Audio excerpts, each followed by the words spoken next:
Well, hello Sagittarius. I hope you're well. Life of Tarocchi back with another tarot reading. This reading will be for anybody with Sagittarius placements in their chart, so welcome. We are going to connect in with your energy, Sagittarius, and we're reading your energy in Capricorn's house, the 10th house. The 10th house is all about discovering your life's purpose.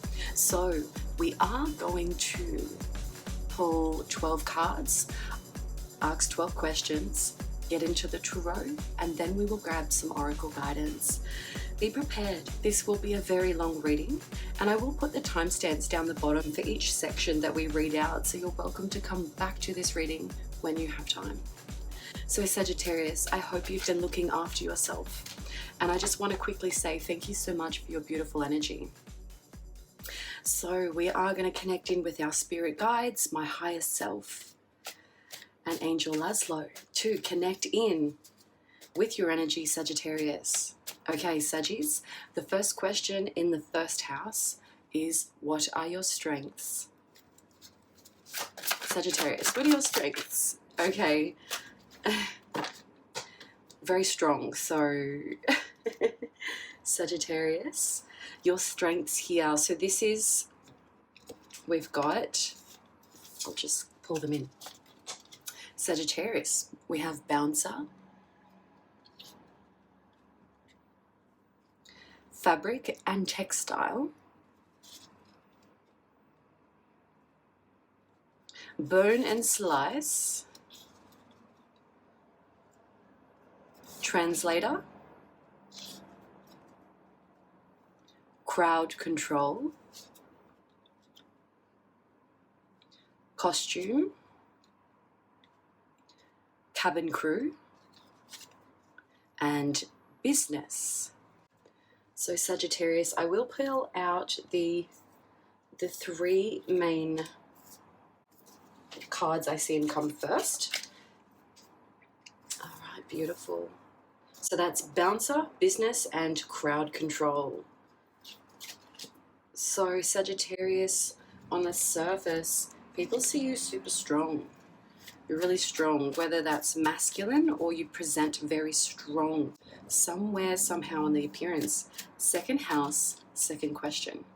What do you love? Let's see what that is. What do you love, Sagittarius? All right. Okay. Okay. So we'll take those at the bottom. Okie. All right, what you love, Sagittarius: animals and pets, maths and numbers, beauty, corporate, culture, religions and beliefs, assemble, status and power, jewelry and gold, delivery, library, problems and solving, and we have cabinet maker. Okay, so we will take the first four. All right. Third question in the third house is, what is your weakness, Sagittarius? So weaknesses are either what we're doing too much of or not enough of. So let's see what that is for you, Sagittarius, your weakness.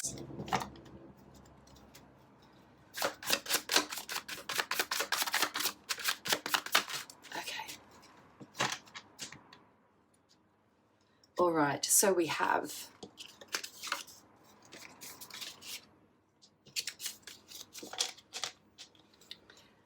career advisor, manager, fast food, police, fitness, exercise. Ooh, someone's super fit. We have nurse, workplace, and fruit and vegetable. Okay.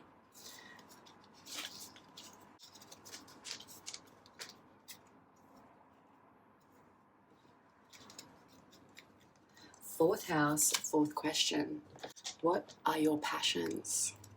What are your passions? Okay, Saggies. Okay, so Sagittarius, let's see. Your passions are correctional and jail. We've got elders, equipment, and spells. Okay, nice. Fifth house, fifth question is, what can you be paid for? All right. So, Sagittarius, we have here,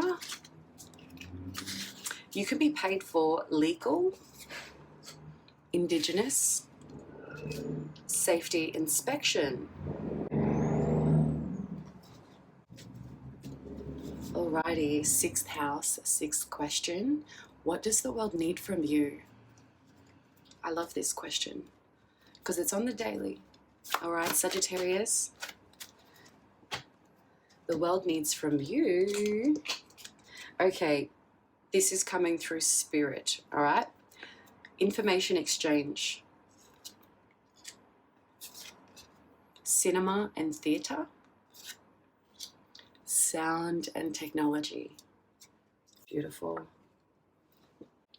Seventh house, seventh question. What is your profession?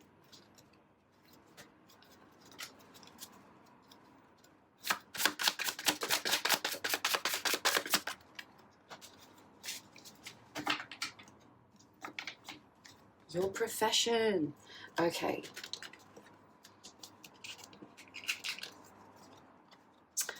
Architects and landscape. Director. Boat. Parliament. Chemical, gas, petrol, and power.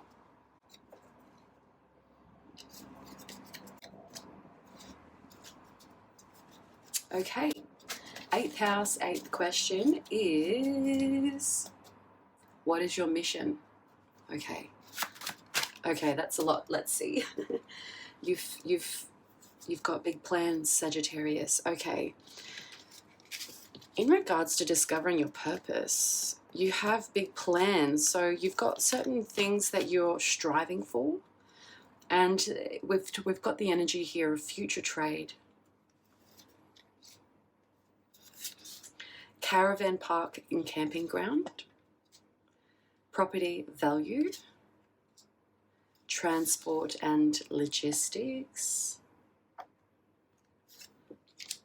bets, gambling and TAB, fitter, okay, we've got payroll, beautiful, outdoor adventure, okay. Lots of outdoors. There's outdoor stuff in this energy of the eighth house. We've got illustrate and animate, travel and flights, alternative health, author, books, scripts and edits. We've got blogger, critic, other writers, laundry, ancestor spirit, food and wine, audio speech, chiropractor and osteopath, politics, insurance, money market, investment, build and construct, information and news. Ooh, you've Sagittarius. Throughout this reading, you've got some information or news that comes to light. So I just had the card hit the floor. So something you're not aware of will be coming up through this reading. Ninth house, ninth question. What is your first award or achievement, Sagittarius? All right. Yep. Okay, that was a certain one. So Sagittarius, your first award or achievement. Fame. Data entry. And singer. Beautiful. 10th house, 10th question. What is part of your purpose?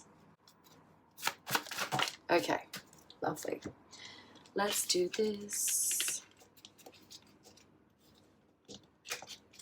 Okay, so part of your purpose here, Sagittarius. Media and social. Alarm, security, surveillance. Butcher. We've got karmic redirect soul journey. Recovery, paramedic, ambulance.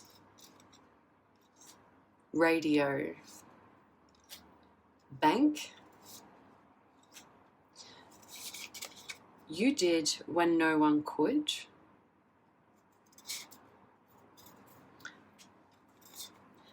Driver, operator. Criminology. The unknown or occults, occult knowledge. Okay. 11th house, 11th question. What do you do on your downtime, Sagittarius?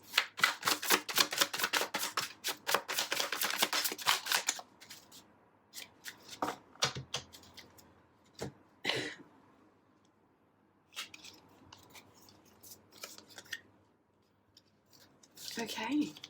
On your downtime, Sagittarius, we've got cafe, restaurant, composer, research and development, education, garden and nursery,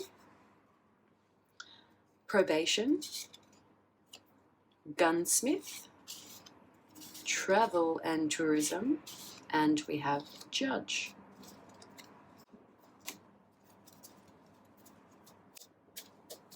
Okay. 12th house, 12th question is message revealed from spirit. So information coming through from spirit, speaking to these energies and you discovering your life purpose. Beautiful. Okay, so Sagittarius, message revealed from spirit. We have here, we've got shop, fit out, social worker, new, and we've got picture frame. Okay, interesting. All right, we have quite a lot of cards out here. So what we're going to do is I'm just going to do a quick tidy up of the table and then we'll get in. So bear with me just one moment. Okay, so we've just done a quick tidy up. We are going to get a theme for this reading. So this is Discover Your Purpose, Sagittarius. This is a timeless reading. So whenever you find this reading is when you're meant to hear these messages. Please take what resonates and leave what does not for the next person. Now, a theme for this reading, Saggies, let's see. Let's get a theme for this reading. Okay.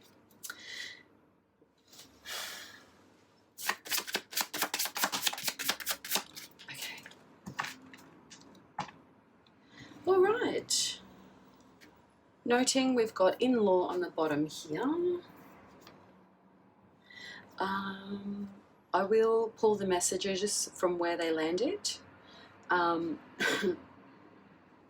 So in the 8th house, we've got future trade, caravan, park, camping ground, transport, logistics, and property value.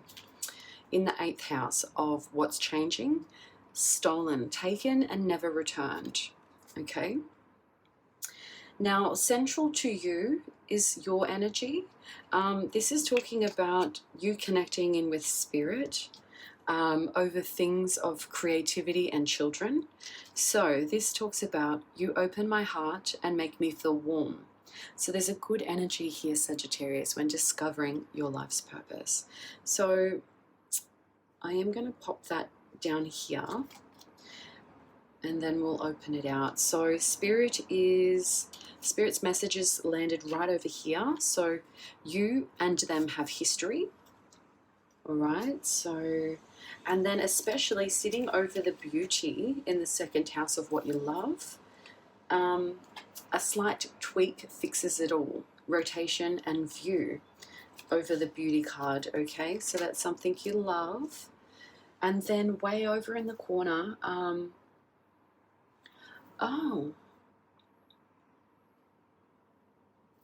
okay, so way over in the corner here, we've got, it's kind of off the screen, meaning that, how do I take this?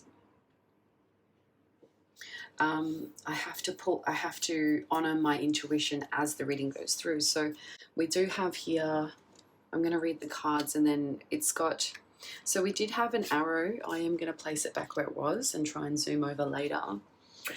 What this is we've got sign the dotted line, and then we've got here with an arrow signature, and we've got it specifically pointing at garden and nursery, research and development, education. So there's that there. And we also, so that's in the 11th house, information coming out. 11th house has two messages. Okay, so we've got gossips, hexes, and curses. Okay, so 11th house is social energies. And this is like way outside of you. Okay, so this isn't a part of you. Like this isn't part of your, how do I want to deliver that? Okay, so it came off the board, meaning that it's not part of your reading, but you should be aware of it. Especially Spirit saying over the span of lifetime. So there was, okay, thank you. Over here in the 10th house is what is part of your purpose. Now we did have karmic redirection. There's no way I'm going to find that quickly. So I feel like Spirit's pointing towards that energy. Okay. Okay, so sign the dotted line here. So someone's put their name to speaking and spells and hexes and curses, because over here you've got in the 4th house is spells. So there's some type of link between something that you're passionate about, and we've got someone who's signed a deed, so to speak, with regards to how they speak, hexes and curses. And that's pointing at the garden, nursery, education, research and development. Okay, so I'm not going to keep these in the reading because it's not your energy. It was outside of your energy. So let's move these cards out.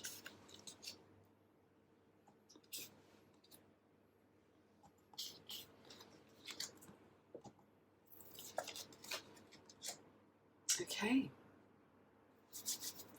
And we'll get into, sorry, okay.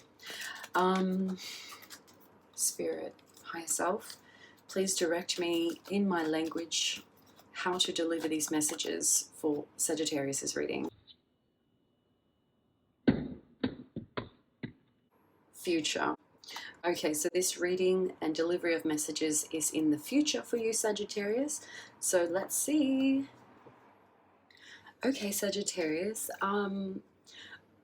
that external energy kind of struck me, so I didn't want to just leave it without saying. So just to close that message off, so you can identify that energy throughout life. Spirit, can you please clarify who that person is signing that dotted line in regards to hexes, spells and curses? Okay, so we've got 2 blanks coming out. Messages from Spirit, and we've got a timeline here for March. Okay, just remove these other blanks. They've just decided to come up. Okay, so we've got message from Spirit, timeline of March. Describe this person. Blonde hair. Okay. Just sign the dotted line. Okay, we've got bra. Okay, so we've got feminine, or someone who wears feminine garments. Okay, what else?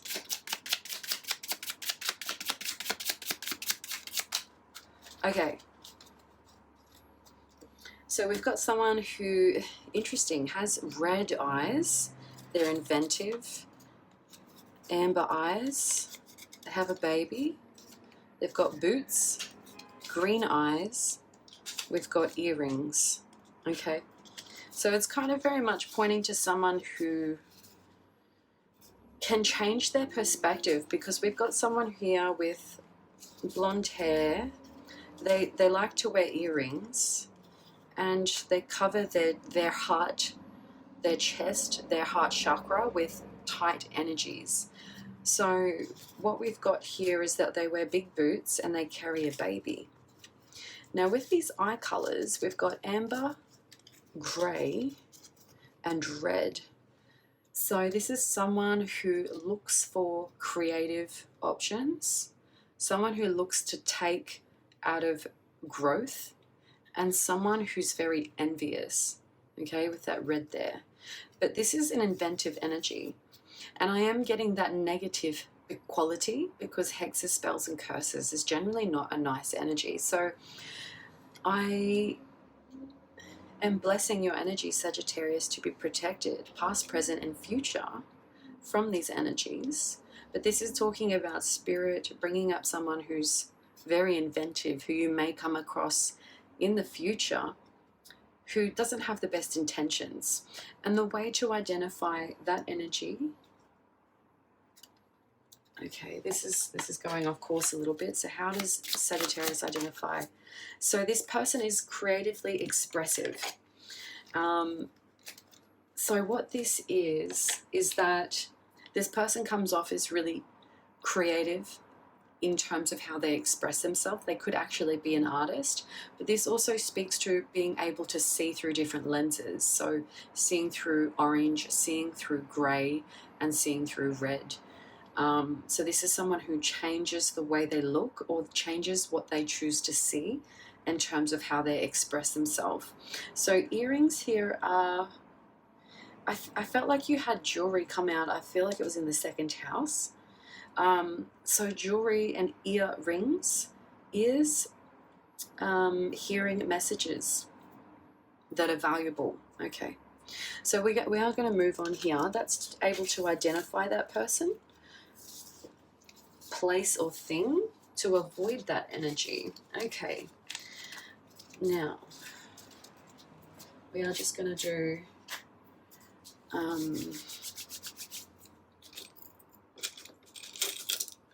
alright, so just going to bring some earth energy in with the sand and just cleanse it out.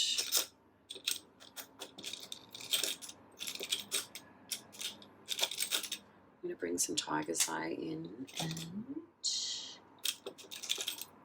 I'm going to do a little bit of healing with rose quartz. Okay, so I'm going to cleanse out that energy for you, Sagittarius, and then we're going to get into the tarot, because no one's going to stop you from getting to discover your life's purpose. You're here for a very specific reason, and you discover what that is over time. So I'm just cleansing out your internal energy so that external energy is no longer affecting this reading. Okie dokie.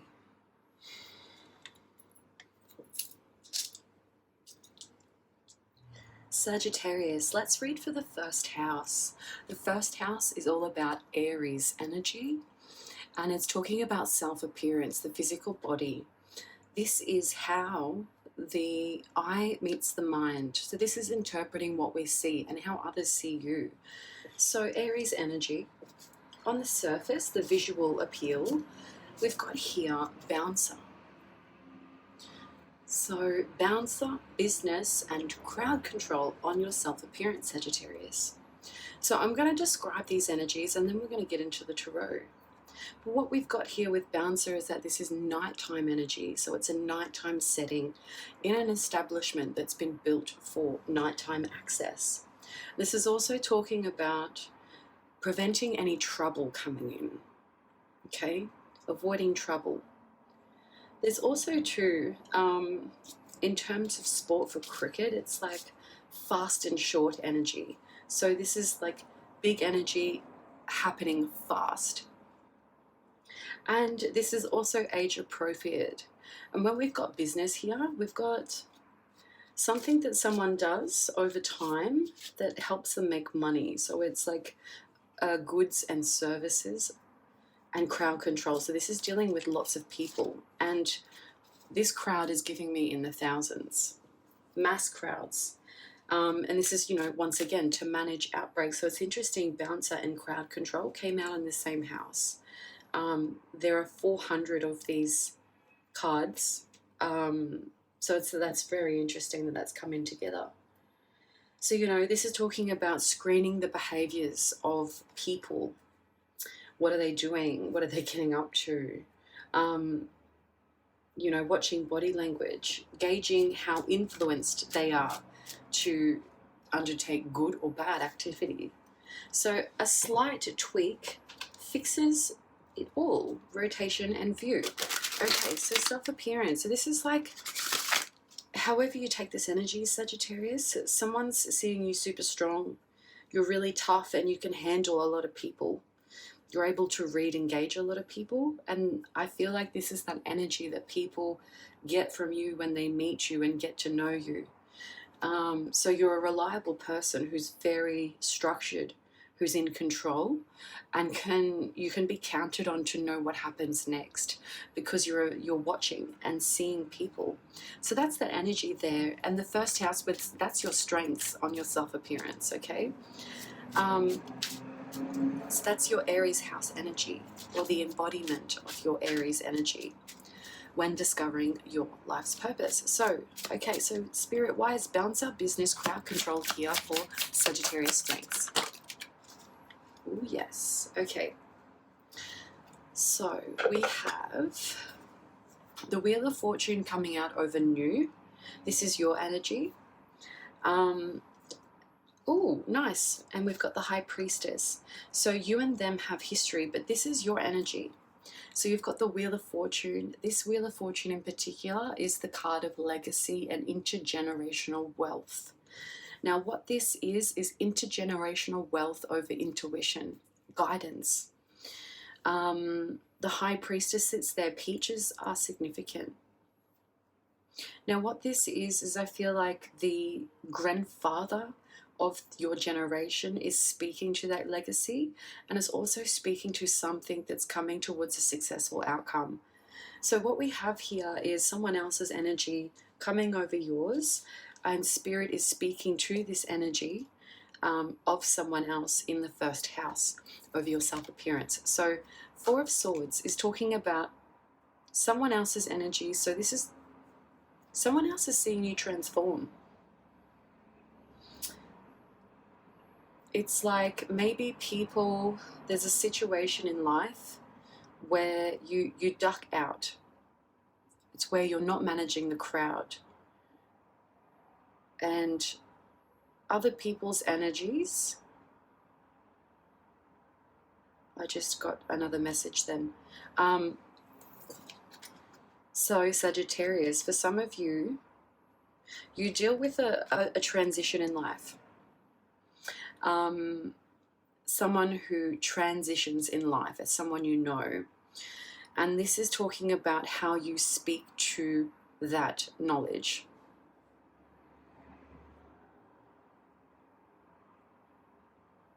There's some type of strength within you.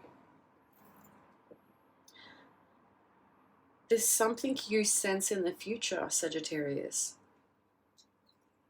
And that comes through that spiritual house. So some type of social energy, someone else's energy, okay? Now we will take the Wheel of Fortune, place it in the first house.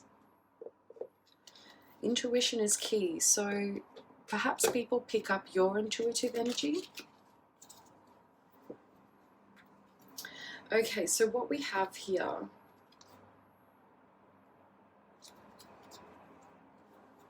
is the underlying energy. So through this legacy and fortunate outcomes, there's something here I feel like the grandfather speaks to, and this is someone else's energy outside of you, Sagittarius. Someone's going through a transition, a transformational change from one space to the next. And it talks about you managing this in a way that's really well done. Because there was a feeling here that perhaps this other person, this other energy, they feel like they couldn't take action, which was why the transformation took place. And so it led to perhaps you having to walk away, to leave the situation as it is, so to speak. But through this energy, through this legacy, what's been built up is the foundation of where the emotions were held. So what's going on here is that the cups have stabilized the situation. So you've put something in place, or they've put something in place that can hold itself. And see, the emotions are no longer confined to a cup. They are running freely across the mountainside, down the mountainside, which means there's no restriction of feelings as this person leaves. So things are flowing freely. Now the Four of Cups here gives me this foundation that was left behind. It feels as though 3 cups have only been discovered out of the 8. So what's being acknowledged here is that the extra cup that built this foundation that someone else had to walk away from, is that it's being revealed to you. Or someone is seeing this in your energy. They're seeing that you've got the extra cup to show them that revelation. Now, just bear with me, Sagittarius, because we've got big, open, heavy energy straight up in the first house, okay? So whether this is you offering the extra part of what's to be built next, what's to be established, especially when someone comes to you about your self-appearance, or when you come to someone else about their self-appearance or their behavior in a space. This is talking about addressing someone who's not operating in the energy of love. So their frequency is a lot lower. This is someone who's not sure what love is also. And this is an energy of being unclear in the mind. So this is a disconnection from the heart to the mind. So, Spirit, what am I describing here? Where someone comes off guard because restrictions are no longer required to be in place. So,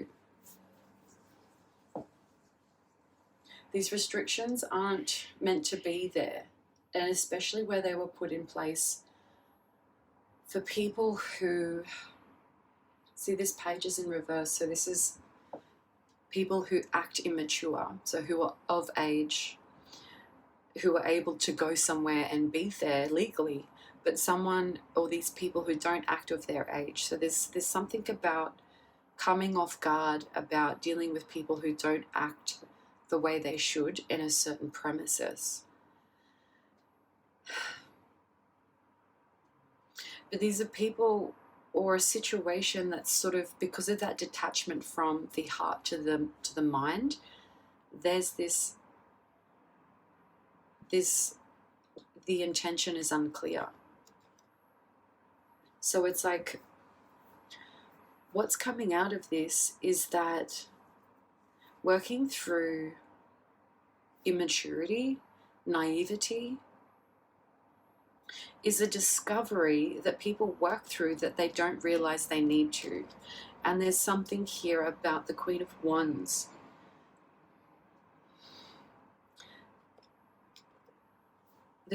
Okay, so the Queen of Wands, I am getting this yellow dress that's matching the Wheel of Fortune. But I don't feel like these two are related.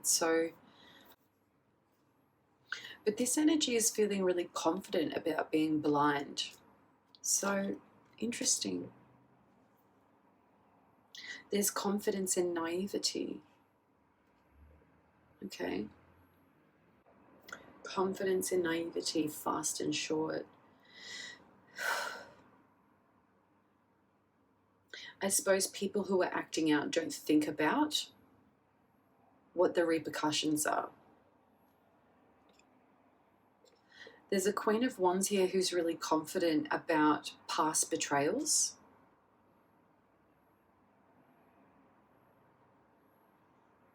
Or people who, because this feels like a penalty.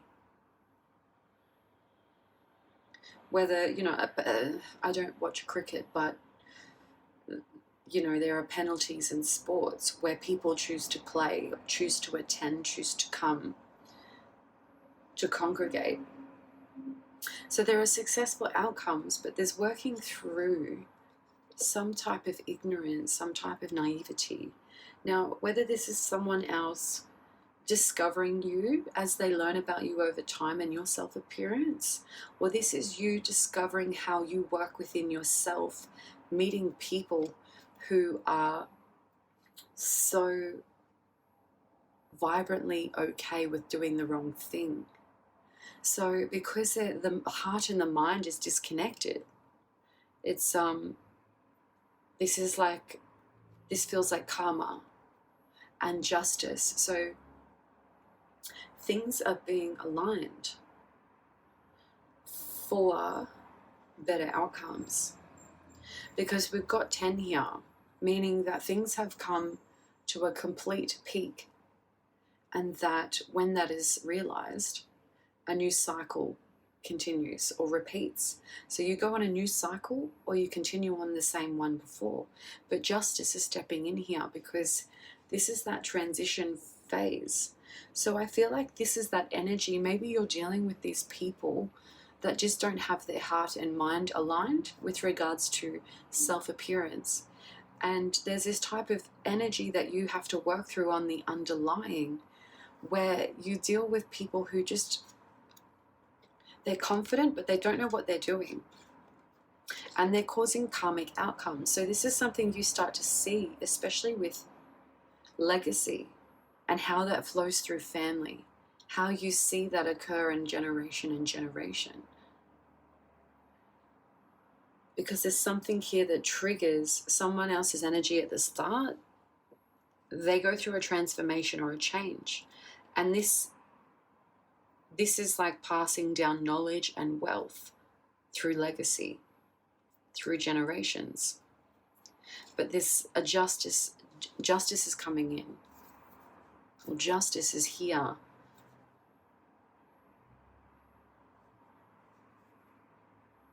There's these cups. So this brings me to whoever walked away from the foundation that they built. It was based on past love, past happiness. But what was here is that I'm getting a disconnection of the connection, the relationship. So because they're not facing each other, this is like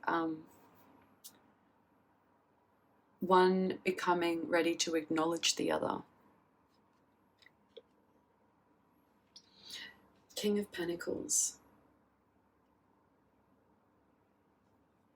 This is that business leader, that wealthy energy, knowing the right decisions to take and make when things start to shake up.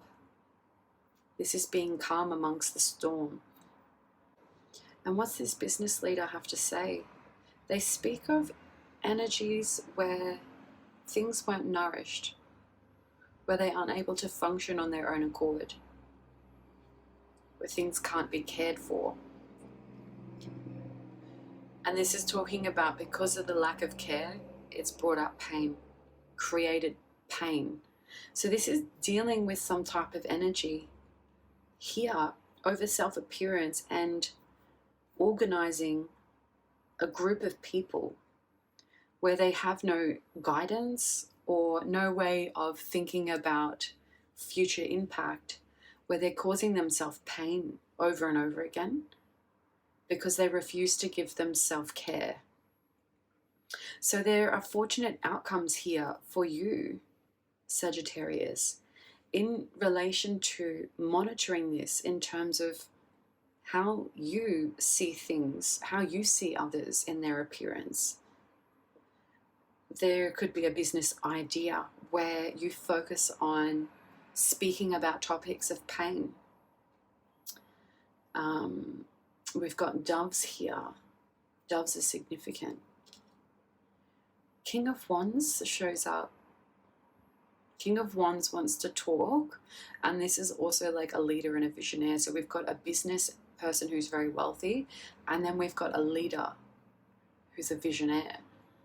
So this is someone who's wealthy with thoughts, with creativity, with the things that they can produce themselves, whereas the other person is a wealthy business leader. So perhaps they are working already in a business as a leader. Whether you connect these energies or not, but I'm feeling these as two separate energies being expressed around pain. So the King of Wands is talking about waiting for your ships to come in.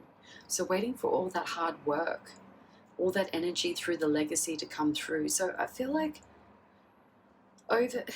this is over time. You start to see, as you progress through your lifetime, Sagittarius, there are moments where you reflect on the people around you and you start to intertwine a way to help others control better outcomes, especially when a lot of people are doing the same things. Okay, so we do have healing coming in here, and this is like a really big focus.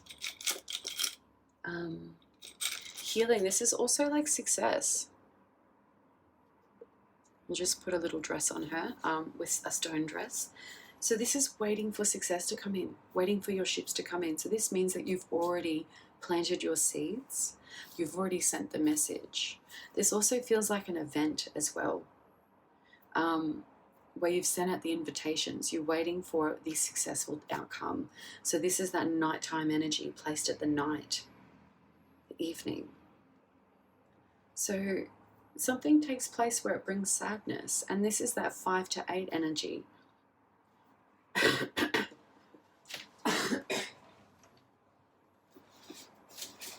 5 to 8 energy.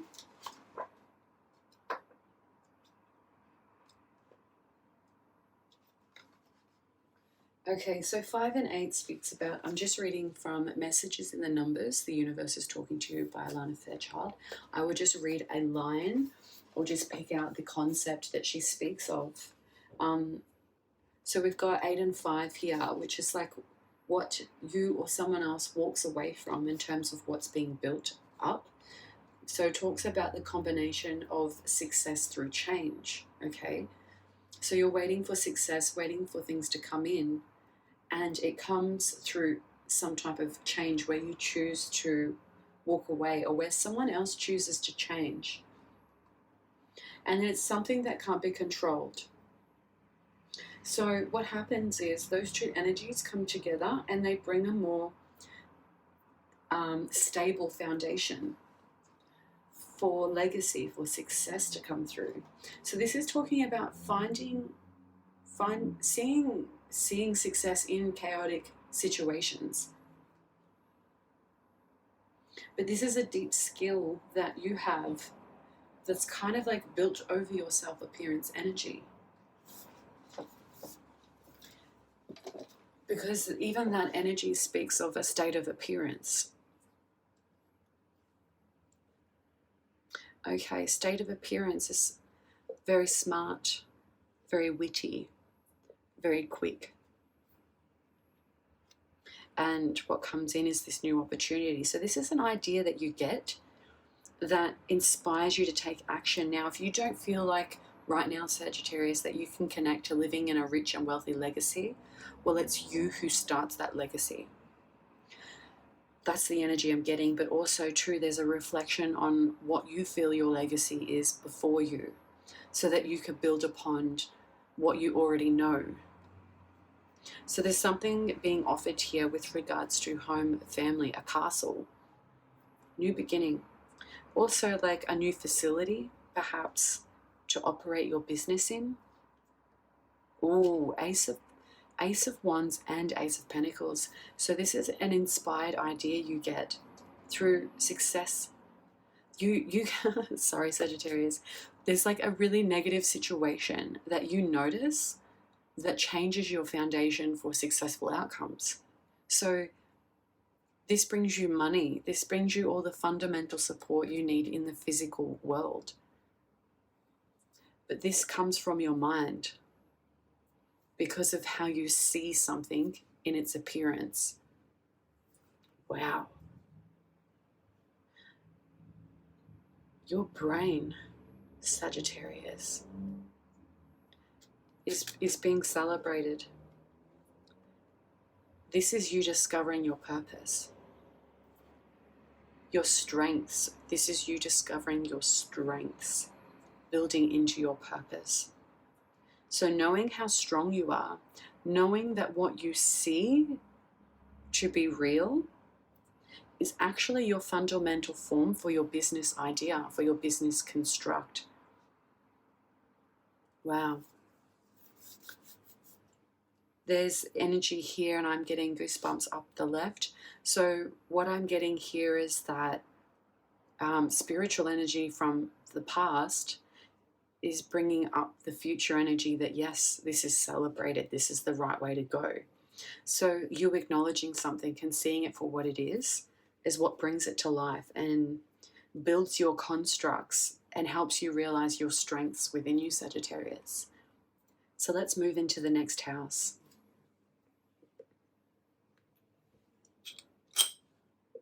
Sorry for the clanging. Sagittarius, second house is Taurus's energy. Generally finance, money, personal possessions. What we asked here is, what do you love with regards to discovering your life's purpose? We have animals and pets, maths and numbers, beauty and corporate. So what we have here is that animals and pets, so, you know, we've got wild animals and then we've got animals we keep as companions. So this is an expression of love between you and another spiritual energy that share a common environment. Okay, so this is you finding love and companionship with you and another being. But also too, there is a currency and a frequency of numbers and equations. So there's something here that gives a perfect give and take when it comes to building your love around other beings. Now, what is also here, we've got beauty. So there's something that you really identify that's pleasing to see. And what beauty is described of is qualities of shape, color, form, that are assigned together to be aesthetically pleasing on the eye. So there's something you find beautiful that you fall in love with. We do have corporate energies here. So this is like speaking of a big group of people again. So a group, a business, an overarching energy or an entity where people take part of, because it services their wealth, right? It services their wealth in beauty, in value, in love, in care.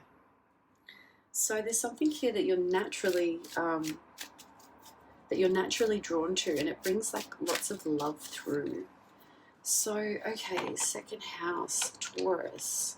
What you love. Okay, so why is animals and pets, maths and numbers, beauty and corporate here for Sagittarius in the second house?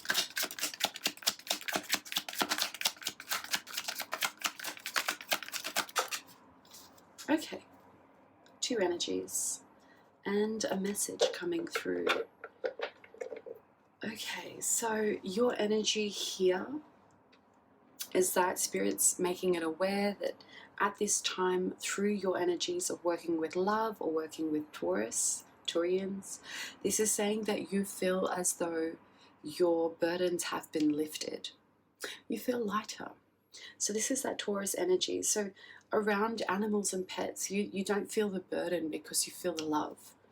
And this beauty comes within you and your environment. Okay, so there's a releasement of burdens. That's beautiful, because discovering our purpose is anything but a burden. It's invigorating. And notice here that in this placement, so these 10 wands, there's 10 things in your life, Sagittarius, that you love that help you relieve burdens that you feel and carry on your mind and on your body. Discover those 10 things and start doing them. There is a message coming in, and the second card is someone else's energy coming in the 11th house of Aquarius, but this is also coming over cafe, restaurant, research and development. So there's been a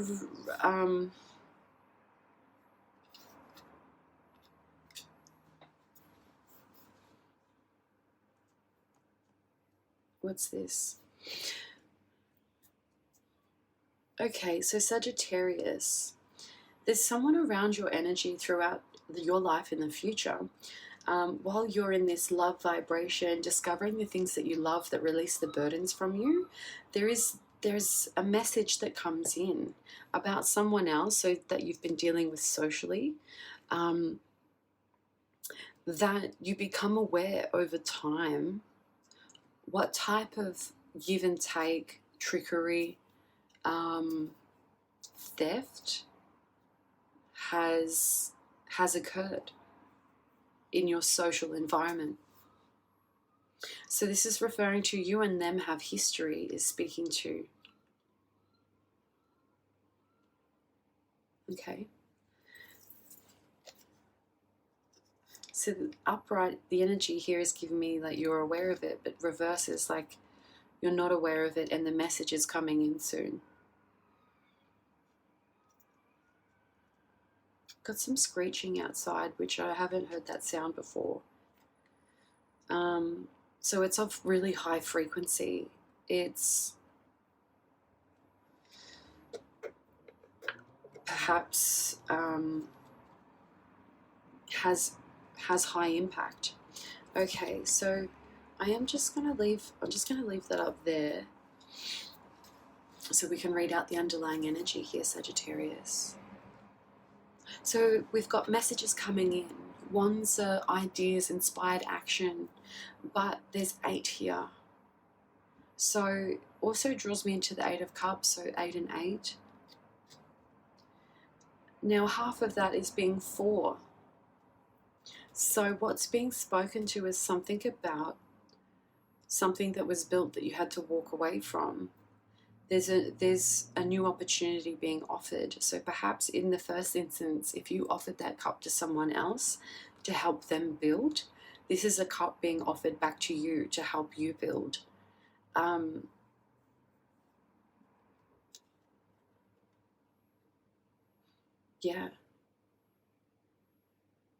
Yeah.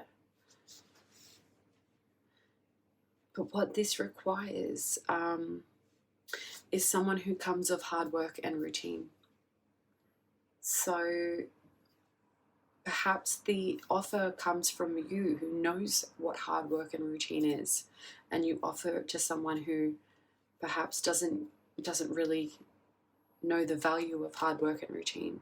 But that's another way of reading that energy. If we're speaking to, because there's something not being aware of in terms of social negatives,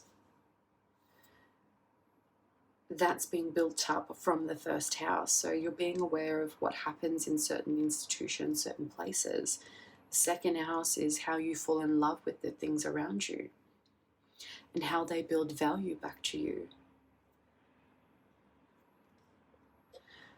There is a secret being revealed or a message being revealed. So it's tied to Cancer. And it's talking about home, family, where you grew up, where you came from.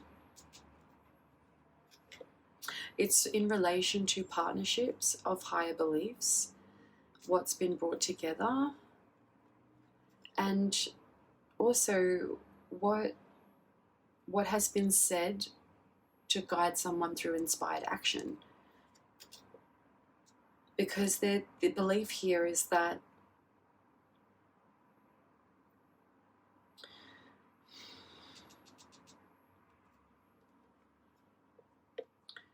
if you be too confident, there's something about night stress of the night, or worry of the mind. So there's something about that there's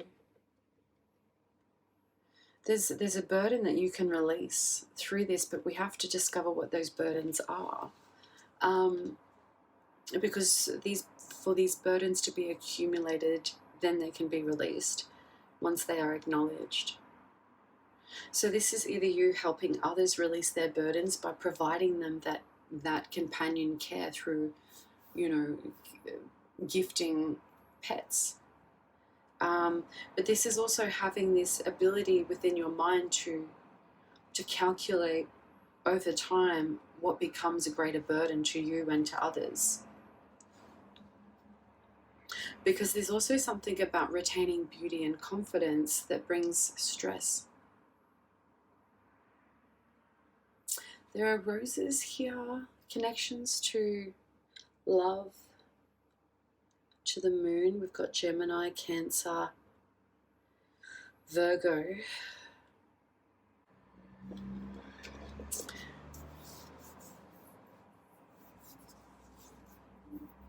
Whoever's stressing at night,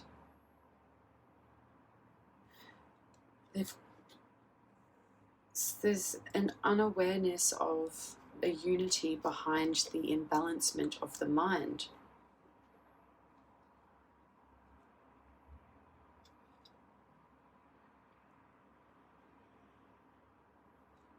What this is it causes the emotions to fluctuate up and down.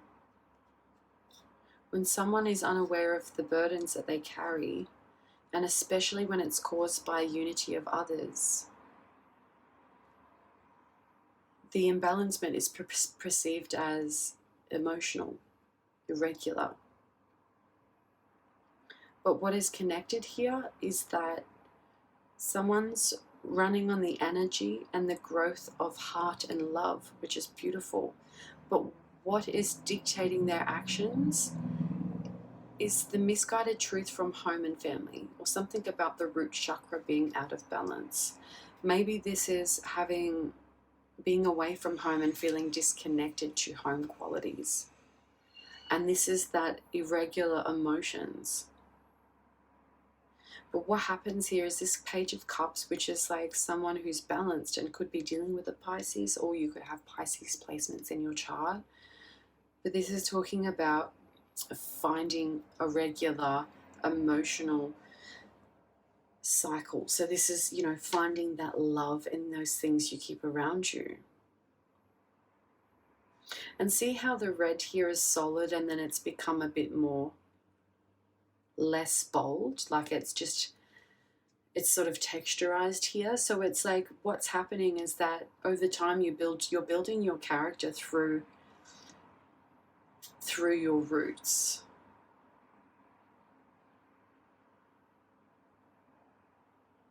This too is also someone who can kind of just give an offering, because who they are is they're really intuitive.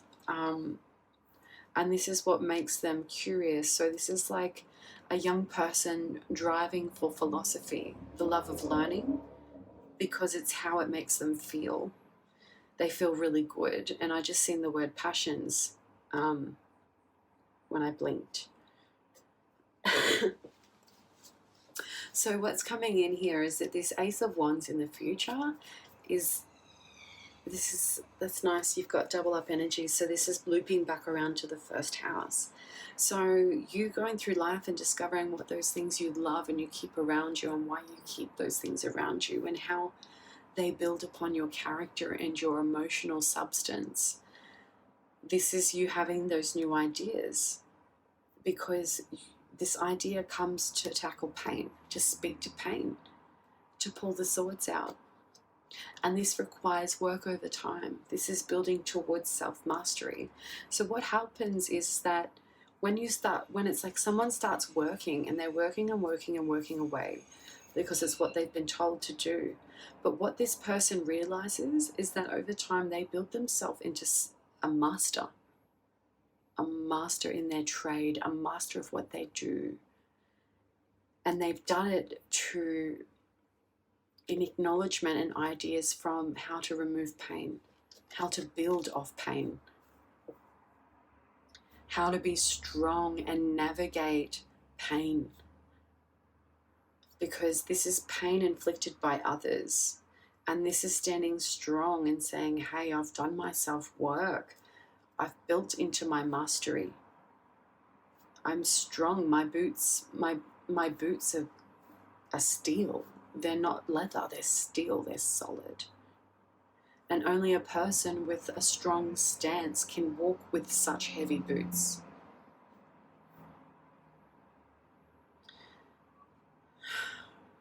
Also just got like, Spirit just showed me like a magnet. Someone sort of walking around with a magnet, so waiting for attachment. And this is like being on guard and being really strong for what you believe to stand for, because it's like, you know how much effort goes into lagging those heavy steel boots around.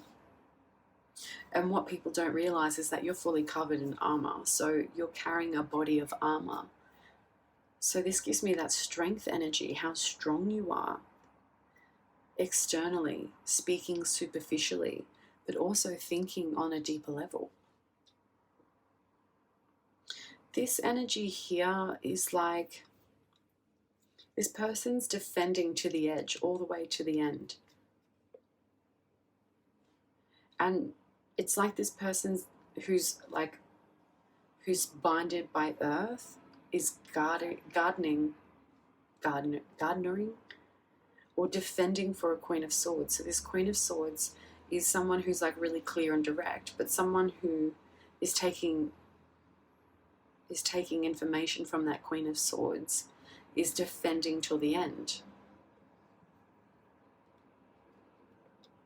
Because this person provides them love, nourishment, growth, nutrients, it's also that this person, this King of Wands, can look to the past for vision, for reflection. To see, I'm seeing someone seeing a group of dots come together, like, so this is, you know, things past, present and future coming into reflection of one's vision.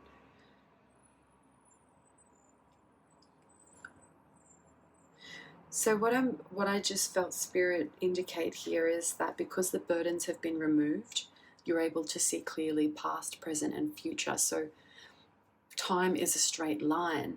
And when we've got appearance of present, meaning we have awareness of past and future is being present, we can see that fine line. And it's easy to predict that cycle. When we feel love, when we feel relaxed, when we have care, when we are being cared for. So knowing that reciprocity within love and the things, people, places and objects you keep around you, these are important in the physical realm because they build upon your character, they build upon your expression.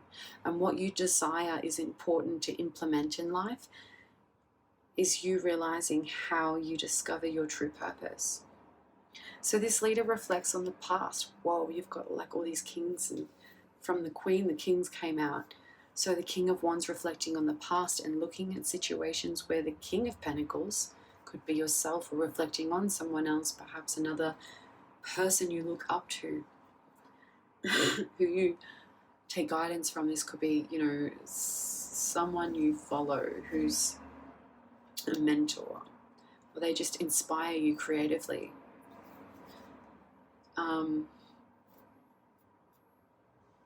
Yeah, you look upon to this person for value, for guidance, because this King of Pentacles looks to the future. So I feel like this prominent energy is placed in the past, and this is you knowing about that energy because you've already discovered it. So this is like your icon, who you like to be like, or you like them because they really resonate with how you live your life.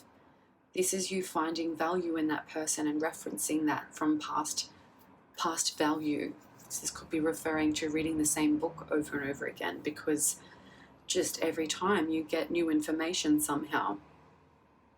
But referring to that King of Pentacles is always someone who's really wealthy, a business leader, who knows what they're doing, who knows how to see, because they're so good at calculating, right, burdens versus love outcomes. The value is in the middle to balance the two.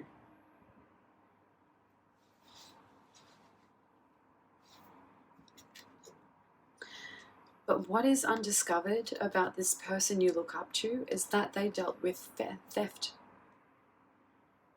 They dealt with theft. And perhaps you knew about this. This person you look up to dealt with theft, and they still got a fortunate, successful outcome. Maybe that's why this person has such a great story.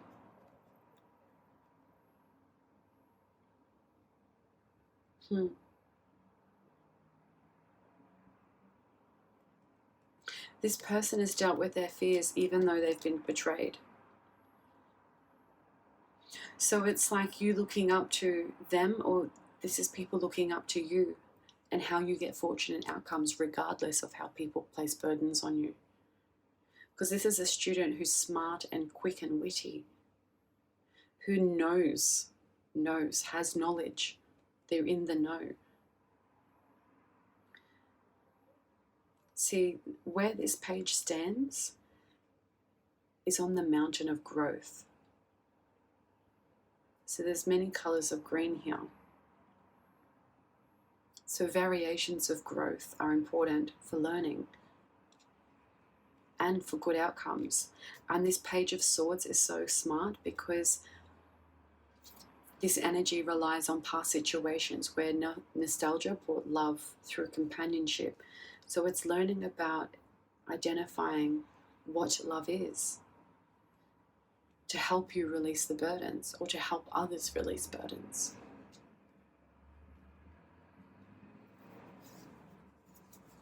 So we've got a Knight of Swords. This is really quick, fast energy. I feel like once you get the idea, you rush in. Someone gets the idea. And there we've got the healing. We've got healing and success. Let's give her a dress. But these are your star qualities. These are what make you famous, because there's something in your mind and how you see, how you feel. Your love connection in the physical earth, in the physical form, is your successful outcome. Now, Sagittarius, however you choose to implement that is your own. And we've got the World card. So not only did we get the Wheel of Fortune here, we got it underneath and the World. So these are successful outcomes. So know that wherever you are, Sagittarius, in your life, whenever you discover this reading, if you find that you can't deal with any of those burdens, know that these burdens are directing you to your greatest outcome. And I just realized I had to cover her up as well. So you've got, you know what, there's vulnerability to take, but I feel like perhaps all of these burdens aren't yours, you know. But you've been vulnerable and strong enough to bring these burdens to the table. And while you go through them, yes, it seems like too much. But the underlying energy here is that you had the kings, you had a queen, clear, direct. You know what you want, you know where you're going. You know what the people need. This is what makes you famous. This brings you in alignment to your complete success and closure of bad karmic outcomes with the relation to the burdens that others have brought to you. Okay?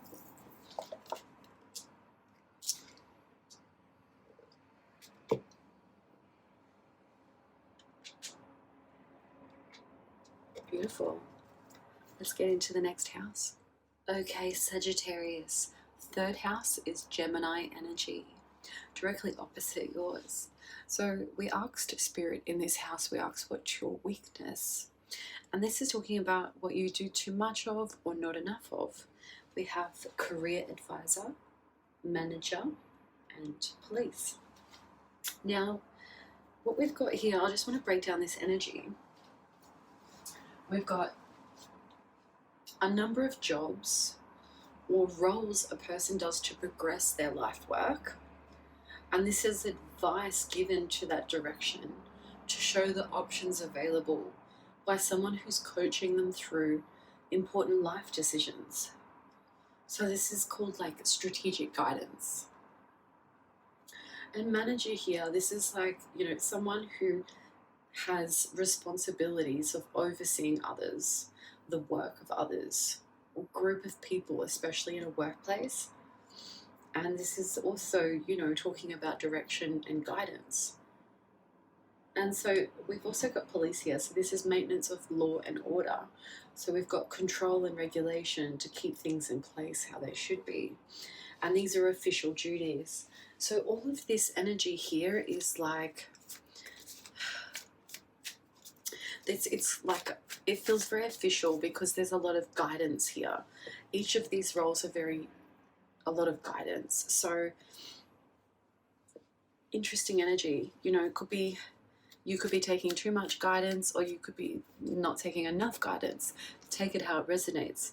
But there is something here that maybe you're avoiding embodying this guidance energy. And perhaps others need that from you. So that could be a weakness, avoiding taking on that role. So that role could apply to siblings. It applies to the mind and thinking. And this is also talking about neighbors and doing like short trips, just nearby within the same area. All right, so what have we got here? Career advisor, manager and police. Why is this here for Sagittarius? For their weakness. Okay. There's definitely like a feeling of imbalancement.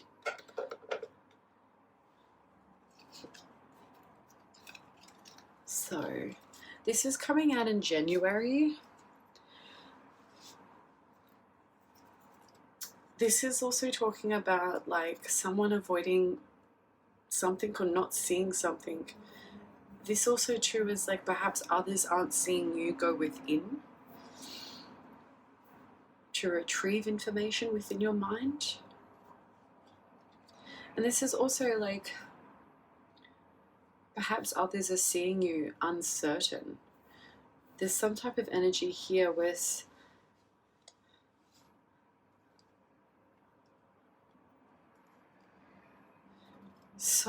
okay. What I'm getting from these cards here, Sagittarius, is that you take on this energy after a transition, after someone goes through a transition. Once someone takes a step back, because there just feels like there's dealing with people who are refusing to do their inner work, who are speaking like people who are speaking nonsense, like they're just speaking but not holding their word, so to speak. Like So not going in, not holding their word. People who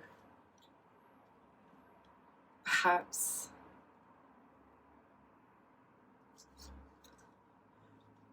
relax too much and don't get opportunities that come in. So maybe that's like, it's interesting.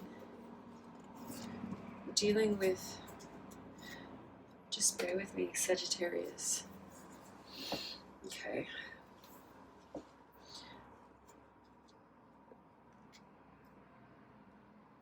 So underlying energy. There's an imbalancement here. So someone's being blindsided by an imbalancement. These Two of Pentacles are coming up. So these emotions are up and down. But the ships too. The ships will come in the Wands. So Two of Pentacles to the Three of Wands. That's that energy I'm getting, is that things are, it's like people don't see maybe how much work, inner work you're doing, because this card is facing you on the inside. So this is reflecting something you're doing inside the mind, right? So you're not seeing externally. This is communication within the mind. So there's some type of direction here that comes forward because of an imbalancement, and because others refuse to see. It's also true, this Eight of Swords, apologies, Eight of Swords is like, this is also a self-imposed mindset. Like this Eight of Swords energy like often gives me taking on the belief of negative qualities from others. So this is believing that they do not have the ability. So to speak, dealing with someone who has no confidence and believes only in their doubt. So, you know, this is someone who's restricted by the communication that they absorb. So let's work through this energy. Ace of Wands. Aces all around. Ace of Wands is very prominent. Yeah, there's, in your mind, Sagittarius, there's something you come up with that you bring forth. Black nail polish, black fingernails are significant. I just was drawn to that. But also true, like these mountains are purple. So this purple energy is very much talking about refusing. So for some, this might be a very specific message, but retreating away from sexual activities to improve on your idea. So that's that type of energy I'm getting, because also, well, like there's a cold chill. So we've got P, G in the corner, so it could be, I don't know, Peter and Greg came to mind straight up, but P and G could be talking about parental guidance. The Star again. So Ace of Wands again, and the Star.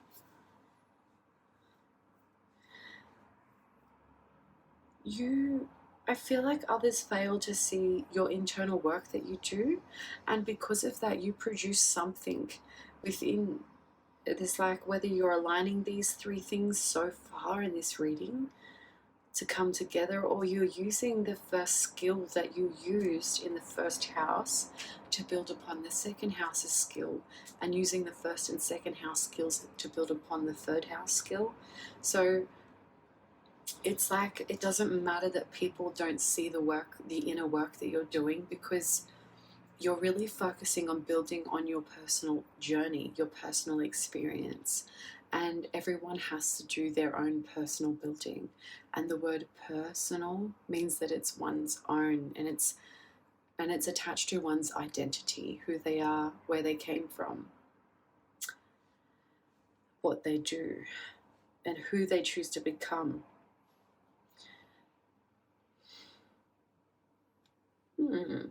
I love that you have fame coming out in your house, Sagittarius, but the Star card is fame as well. And it just keeps coming up. What needs to happen here is letting go the worry of others, basically, because it's talking about someone's releasing guard now. They're no longer defending because they're in movement, moving forward, planning to move forward.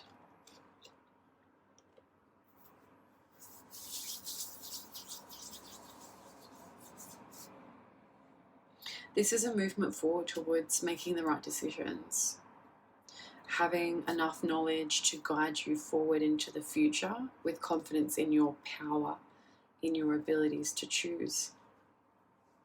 Because when you reflect in, that's when you build upon your biggest changes. Like,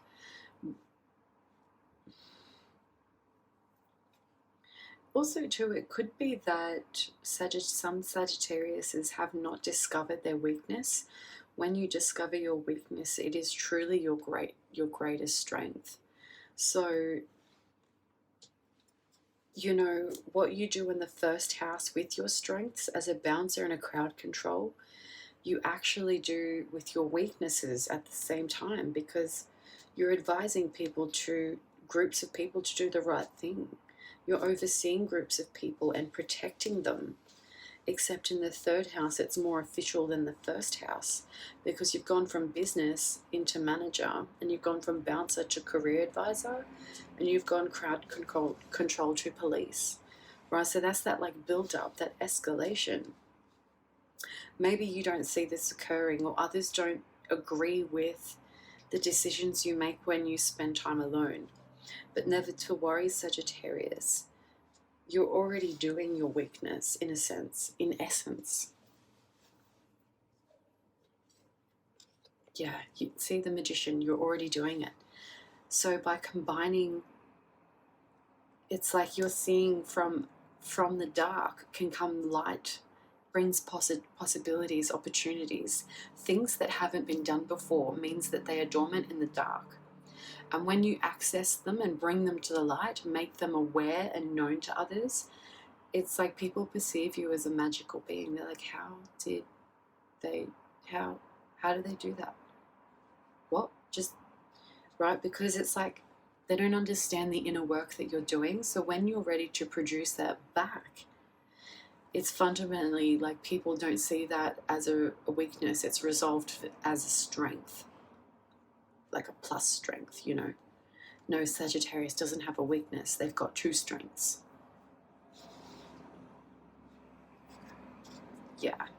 And this is you being undoubtedly confident in your abilities to create the world that you desire to live in. These are your abilities to manifest. PG again. So 9 of Cups, this is you bringing altitude. So, you know, no longer do you wear your roots, your red around your roots. You bring your roots to your headset, your mind, your thinking, your ability to whip things together, because your red is your root, and that's your passion, your guidance. So this is you already discovering that before you get to your next house. So there's a sense that there's a longing within you, because legacy is established. You discover legacy and what legacy means, whether you start building it for yourself or you were given a legacy to continue. That's very prominent in life. So there's also 2 burdens you carry, but don't let love become a burden. And what others don't see within you, you're making the right decisions, and where you go within your life is your own creative, magical journey. And there's success and confidence within this. What I'm also seeing too is Boots. We had Boots as an identifiable person signing that contract at the start with hexes and curses. So this energy here is, I feel like this person's being drawn in when you build upon your strength. So it's like when you actually become the powerful you, Sagittarius, I feel like there's some type of reflective energy that sees you up on your high post. Excuse me. King of Cups. So being really balanced, being really sure about how you feel, how you think about your feelings. Because there's something that comes to great outcomes. This is the ability to forecast time, in essence, because if you've got this brain and knack for numbers, time, currency, and value. And the way you formulate that is your divine timing. There is divine timing working, the universal timing working with us, but what I'm saying is that you have a built-in clock of your own divine timing, is what I'm getting from this particular card in this message. And what this is rediscovering something deep within you. This is also too like discovering something that you never thought that skill would be useful. So therefore you are denying it as unvaluable. So in essence, it was a weakness because you didn't see the value in it within something that you contained, Sagittarius. So the moon here is working with that Cancer house, but you're thinking about it with that Gemini energy. 2 dogs are significant. So what we have here is a shift. Is a shift of awareness, things becoming clear because of this internal clock of divine timing. When things happen at the right time, it's because there's space for them to come in. So things have to shift and change for new beginnings. And this is, and this is because there's some type of search for inner truth, for inner knowing. And this crown here is giving me this energy of you're being loyal to what you witness within your mind. That's beautiful. Because what I'm getting here, these are epiphanies as well, with the truth, knowledge, and the sword, right? The sword of communication. This speaks to change. This speaks to shift perspectives. See, there's the 8 of Cups again. Okay, so cycles are coming in. We've got day-night energy becoming as one. And see here, the foundations aren't as a triangle. They're kind of scattered across 2 stories. So, but this energy, I feel like you're coming back to it because you've kind of left it in its own abode. What this is transformation, because it's like, I feel like you came back to change. You came back to an environment that was different. One that you'd been there before but hadn't recognized. And this caused confusion, maybe too many options, leaving you indecisive. And this is that internal energy coming within. Finding that oneness within yourself to build upon your next movements forward. Yeah, deciding where to go, because once you've clarified the emotions, the confusion, there's a sense that things had changed, things had need to move. And what you were looking for, what you're looking for, what you seek is ultimate happiness. But the abundance to think clearly within the mind without being confused.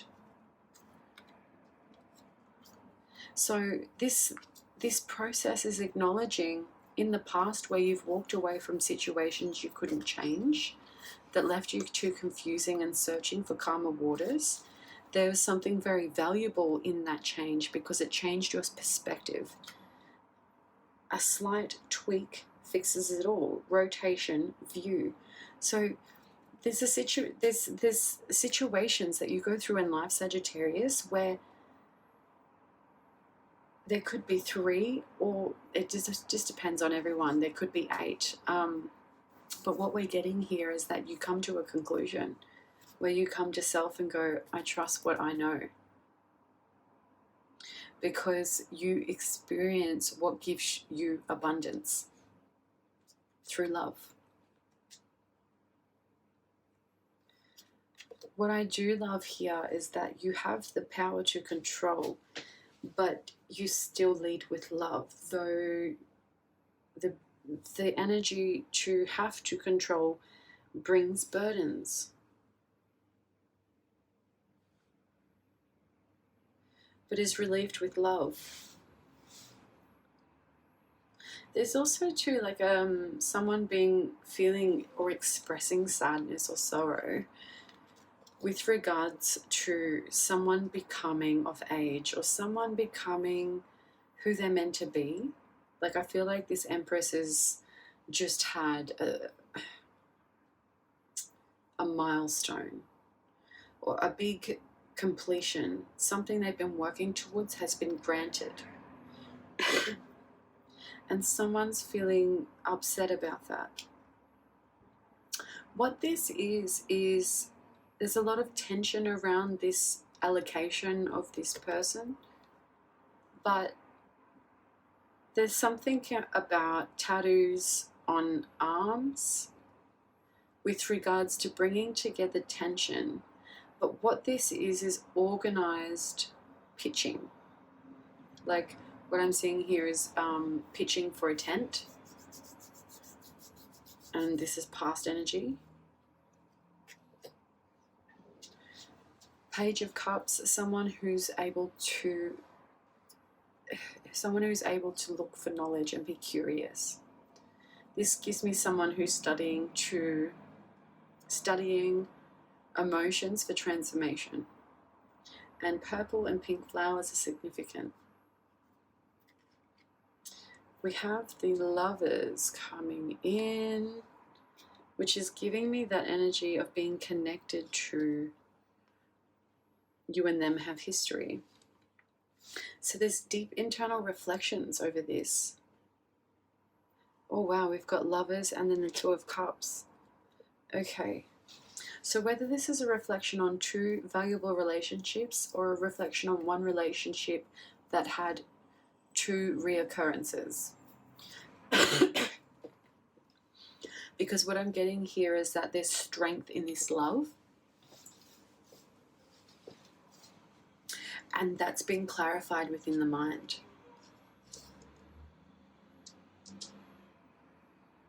You do a lot of studying. You do a lot of thinking. And you're very clever. Because there's all these swords energies coming up and reflecting.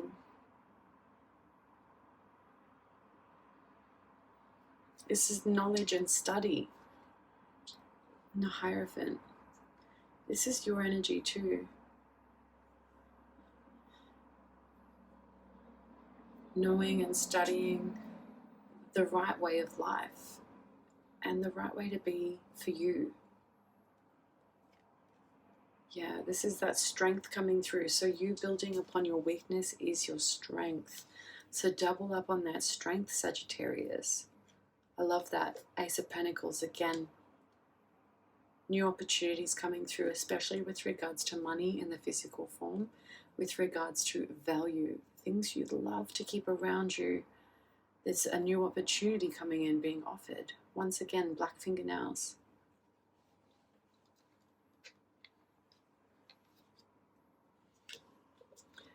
There's also a reluctance to take the leap of faith due to past pain. But when you're ready to take the leap of faith, you won't miss the opportunity because it's your successful outcome regardless. And it's also releasing past karmic pains. Wow. Let's get into the next house. Sagittarius. The fourth house is Cancer's house.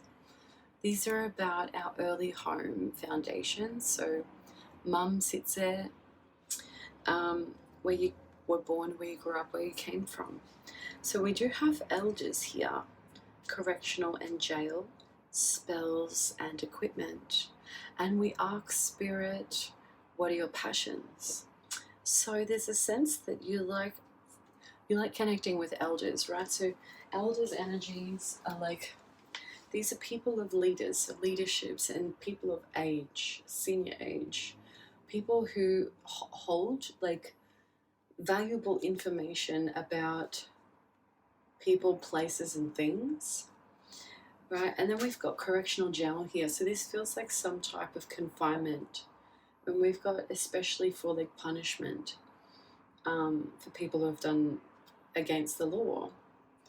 And this, you know, intention of the institution is to change behavior in a confined small or a period of time. So this is referring to the things that you like to, the things that give you passion.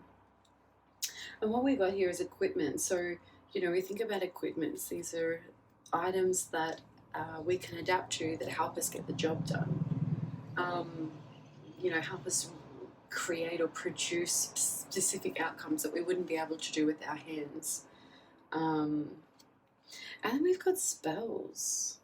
So let's think about the meaning of spells. It's a combination of letters spoken in a form of words, of speech and sound, which holds fundamental frequencies that dictates a choice by expression subject to the person's observation.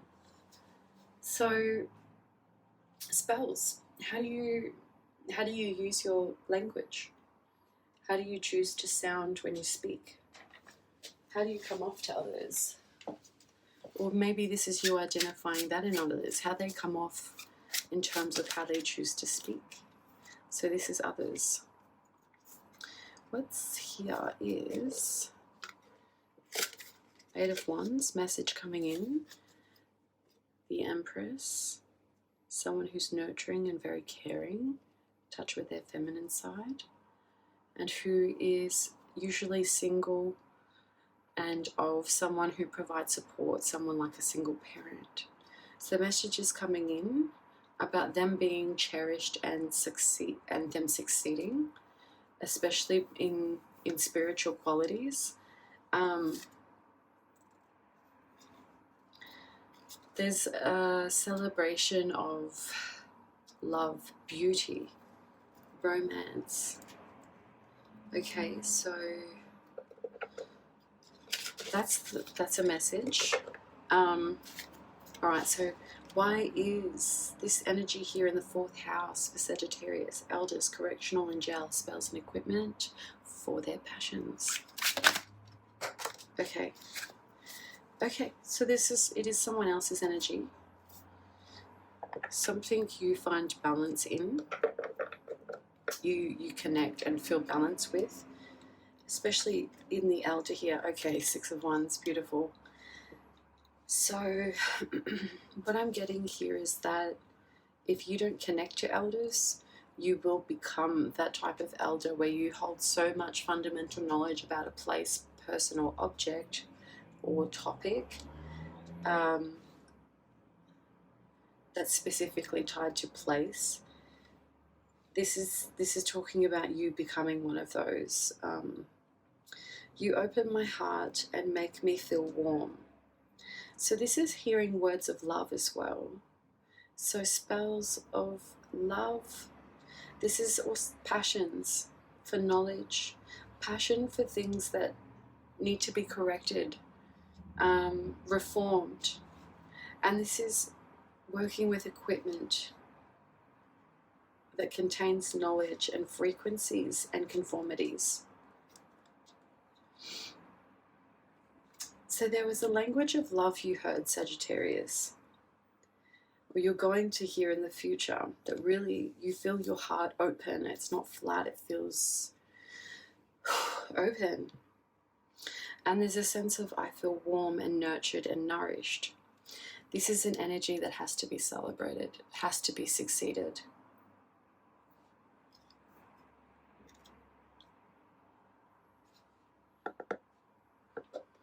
So where you find balance and connection in this point, in these energies, in the physical form on Earth,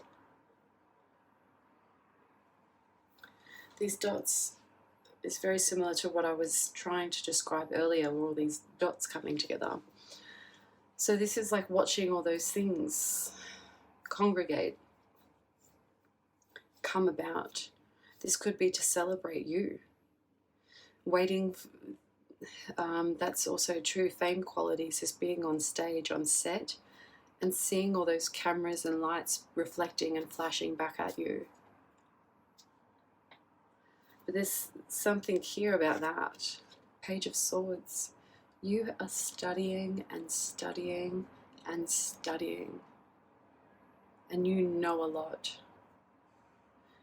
Page of Swords, I feel like, has come up definitely in these three.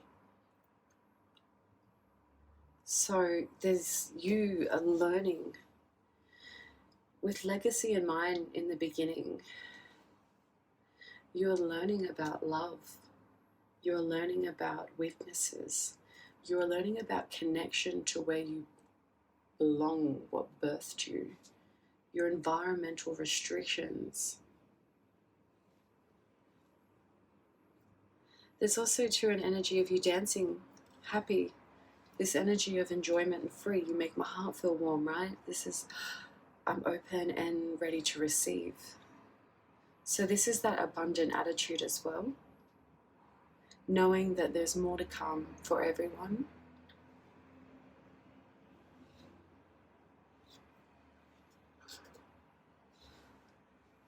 And what this is having to release that negative past energy, those karmic. So 10 of Swords could also be like past lives, karmic energy built up, and that's releasing those through the work that you do, or how you're being celebrated, or how people identify you.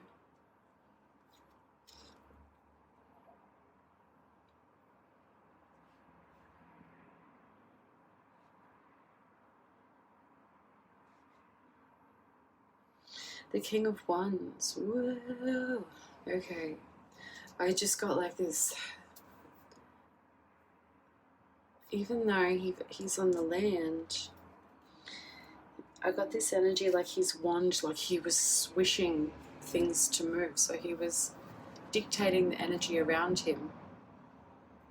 So this could be, that's giving me like not a composer but a conductor who, you know, they use their, I don't know what it's called, their wand, their conducting stick, and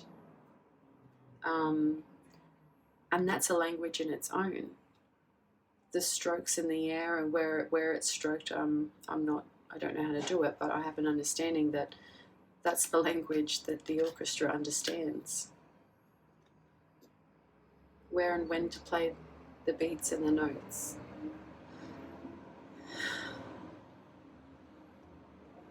So, GB, Four of Cups keeps coming up a little bit. I've seen that twice, I think.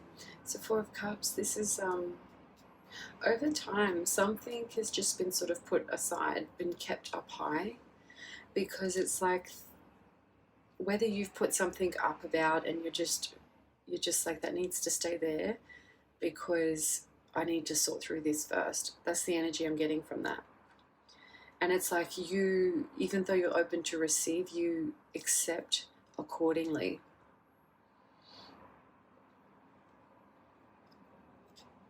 Yeah, so justice, that's what I was getting.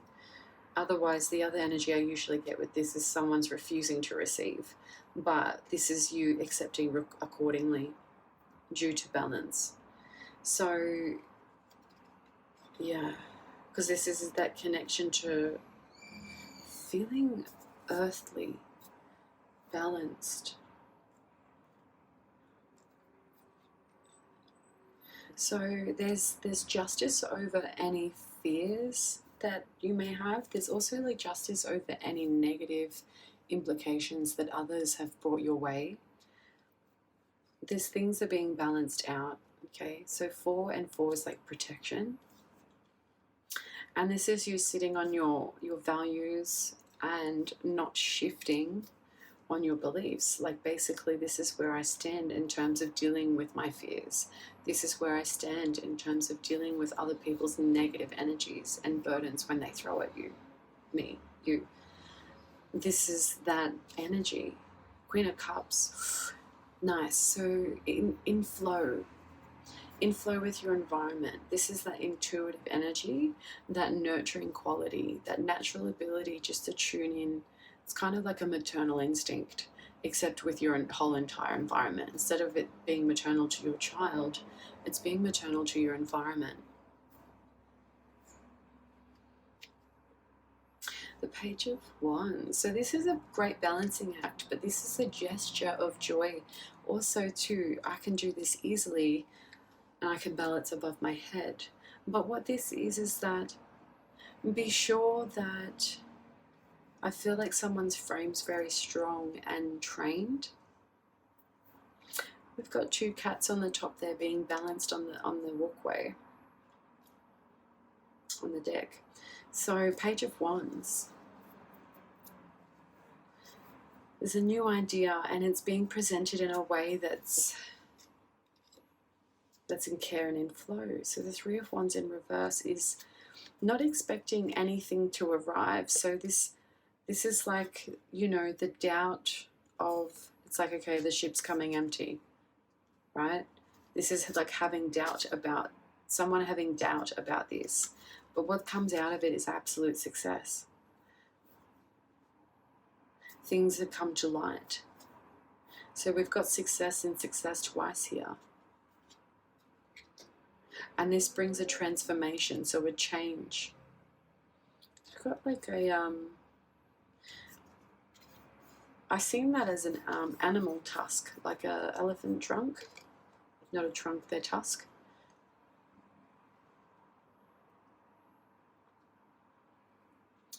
Yeah, so and through this transition, you refer back to this internal reflection. So building once again upon your weakness strengths. So your second strength on your third house. Ten of Wands. And so this is also too a reflection on the burdens carried. EM initials are significant. Emily or EM, Emmanuel. Emra, okay. In time, burdens will be lifted because things are to be celebrated. So there's a way that you learn to do this, whether you're referencing your icons or referencing that someone in the past or someone who has past knowledge, where you become this person who has the past knowledge as well. So there's something that you really dive into. Now, speaks and spells, these are all of love, what I'm feeling. This, not really any negative energy, but even though this is like on the opposite end of correctional and jail. So perhaps the spell is that only love is meant to be heard. Only kind words are meant to be felt. So you open my heart and make me feel warm. Okay, so that's the type of spells that go on here. Spells of love, spells of passion that ignite emotional stability. Okay, let's get into the next house. All right. Okay, Sagittarius, 5th house is Leo's house. So this is the embodiment of Leo's energy. So this is your creativity, children, and possible romantic gestures. Now, what this is talking about what you can be paid for. Okay, so finding love in the things that you like to do will give you money in return. So because you like to do it anyway, you gain from it.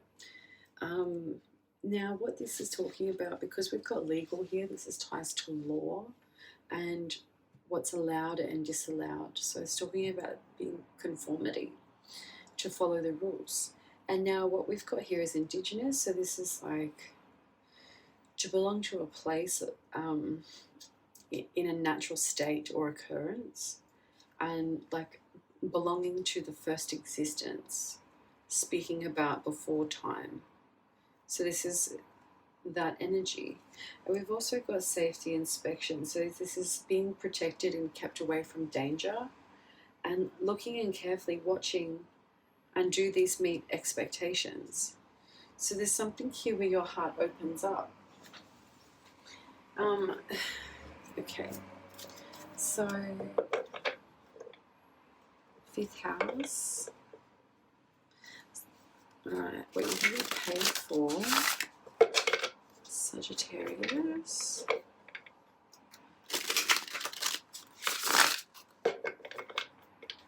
Alright, so legal, indigenous, safety, inspection in the 5th house for Sagittarius, what they can be paid for. Okay, so someone else's energy.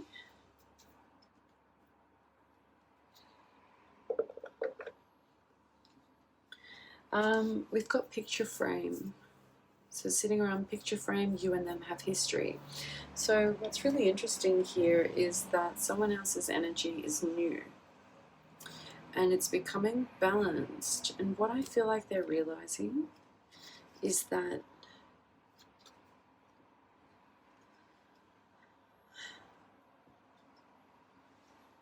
someone's starting to see the fundamental qualities of Earth or Earth sign related energies. So even though Leo's a fire sign, we're talking about energies of Earth, so Taurus, Virgo, Capricorn.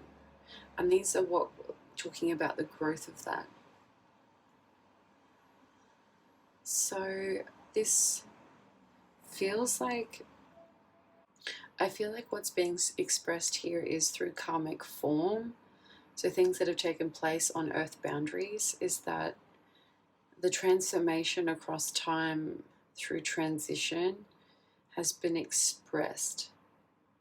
And so there's things within boundaries that it's like, because there's 2 frames here, right? And then we've got the inside picture. But there are also other aspects that embody within embodiments. So this is also speaking to finding transformations in 3 shifts, but then meeting with another and finding a comparison with them. So there's a meeting of 2, and then there's a grouping of 4, but a pair of 2 and a pair of 2. And then inside that structure is within the past karmic boundaries. So this is speaking to legal and indigenous, is give me the conditions of outcomes within confinements.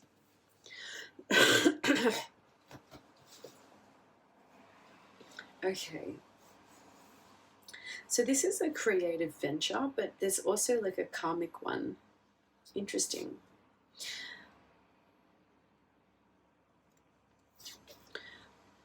What 1, 2, 3, 4 pockets of, so these are 4 phases or 4 transitions within 10 cycles. That's what I'm getting there.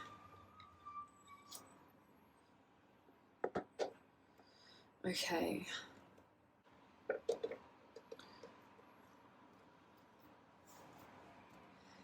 This too is also having indigenous children, or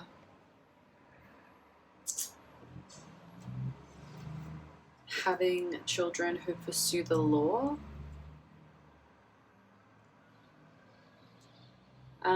This also speaks to creating projects that help the law in conjunction with indigenous living or indigenous people. So there's something about the safety of both of these.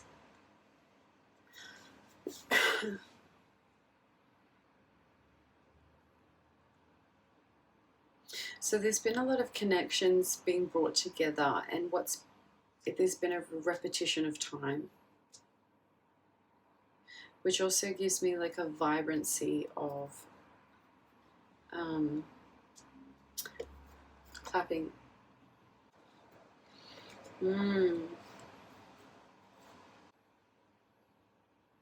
This feels like an energy where things are being brought together for review.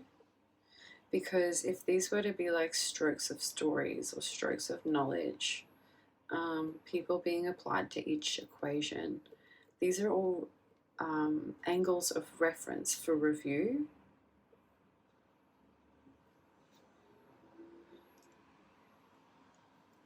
There's blue energy in the background, so this is talking about what supports these coming together, is speaking about them.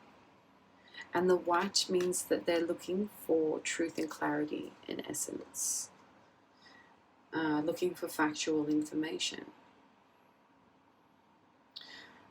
I'm getting Cancer energy from this card, but also there's transformation over the 4th house while going through the 5th house. So while you're experiencing legal ties or to indigenous type of energies over safety, or the overview of safety of the law, or something in that energy, that when you're dealing with this house, you experience changes in your 4th house with regards to home, family, where you grew up, where you came from. So this is that energy that creates the shift. And it's being paired with the heart and the root. So what you deal with in your matters of creativity is aligning your home values, where you grew up, where you came from, how you were born, what environment actually brought you to life and raised you, versus the love you use within you to create.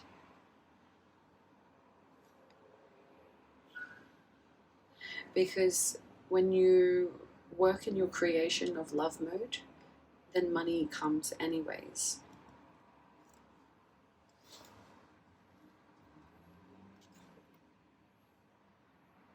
So what's here is that other ideas and shifts and perspectives are coming together.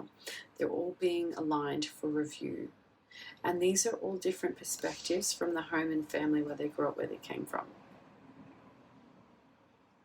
So because these are all speaking about the root of the environment, these are all matters that hurt the heart, that bring pain to matters of the heart. Because we've got the green here, but there's red beneath it, meaning that the root has come to the heart to speak through these matters because there's pain there.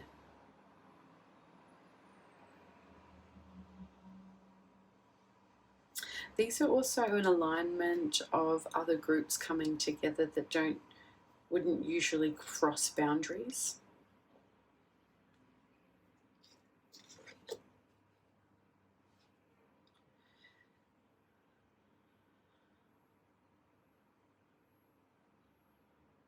And there are successful outcomes with regards to agreed partnerships. So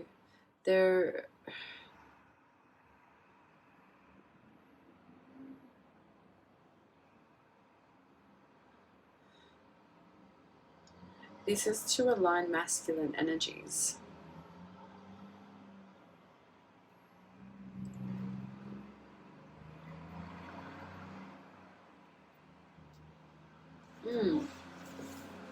In the Taurus house, or dealing with Taurus, could also be dealing with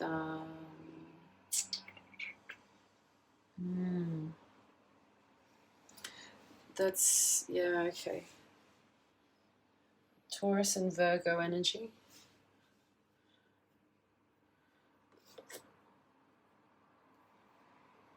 And this becomes a higher process. EF or FE, FEN, FEN, NEF.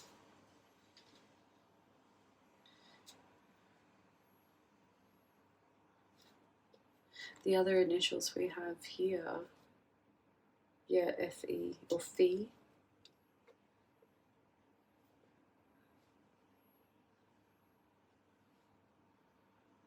Okay.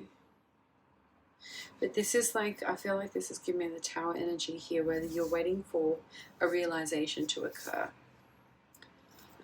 waiting for the structure to come into place.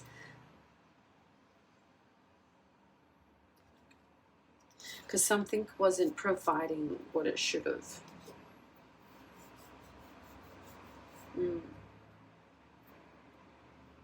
Okay, we'll leave that energy there. Let's move into the next house.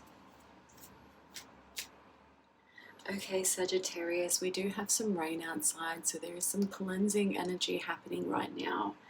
So if you would like to go ahead, imagine yourself in the rain and allowing the rain to cleanse out your aura energy and allow that aura negativity drift into the earth and allow the earth to recycle and rejuvenate that energy for you. What we have here in the 6th house is dealing with Virgo's energy. So Virgo's energy is all about health, work and routines. So this is on the daily. We ask Spirit, what does the world need from you? So this is something you already do on the daily, okay? And this is information exchange, cinema and theatre, sound and technology. So information, facts that have been learned, vital pieces of information, key forms of information, things that are being arranged in a sequence that make sense. The exchange comes from somewhere else, something else, giving and receiving of facts. We've got cinema and theatre here, so a place where stories are told, where a big screen is placed, and big sound of sonics with big picture art. And we've got sound and technology, so sound of vibrations we can't see but can hear and feel. Continuous and irregular pressures of waves through the air. The movement of the invisible. Whoa. Okay, Sag, that's your energy on the daily. That is also what the world needs from you. So let's see. Sagittarius' energy in the 6th house. Discovering your purpose with what the world needs from you. Sagittarius. Daughter of Swords, coming over the singer. You have a singer in the family, or a daughter who becomes a singer, or you are the daughter who is the singer. Now, daughter may be of first terms, but in second terms, this singer has a feminine voice. So if you are a male who sings, you're able to reach higher octaves than the average male singer. So that's the energy I'm getting from this. There are energies of warnings. Nothing can ever prepare you for fame. So you have to draw back on your life experience to guide you. And this is something you're aware of. Because when you're in alignment with your body, you're in alignment with the universe. Okay.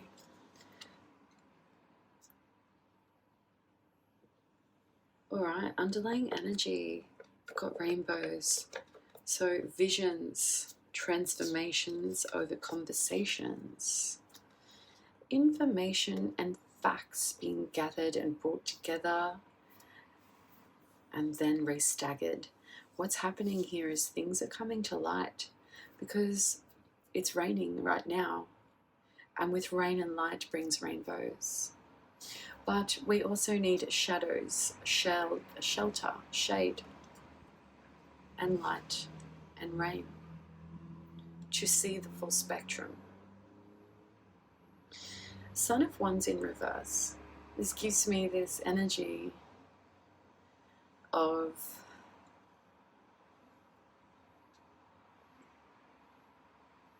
someone not coming around to the idea. Daughter of Pentacles in reverse. So perhaps at first it's too expensive.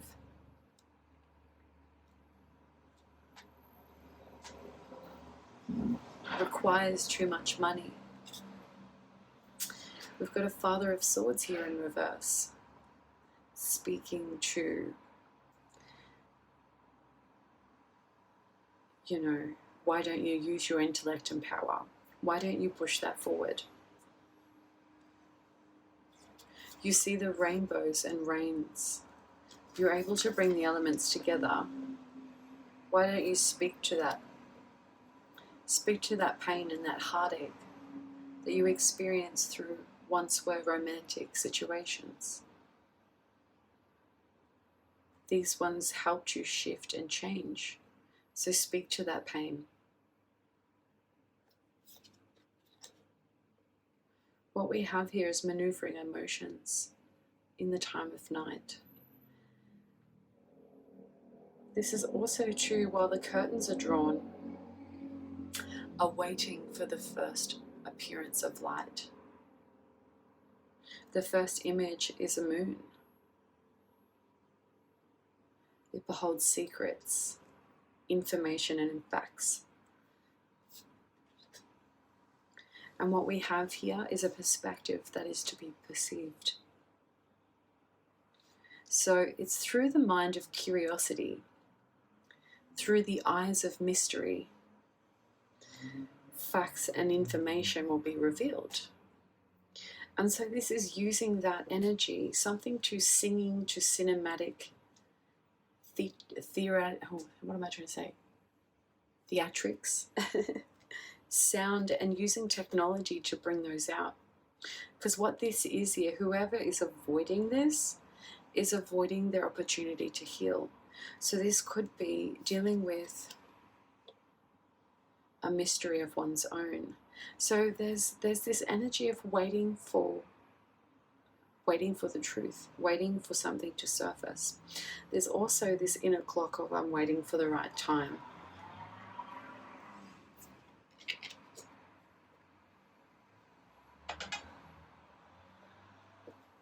One, 5.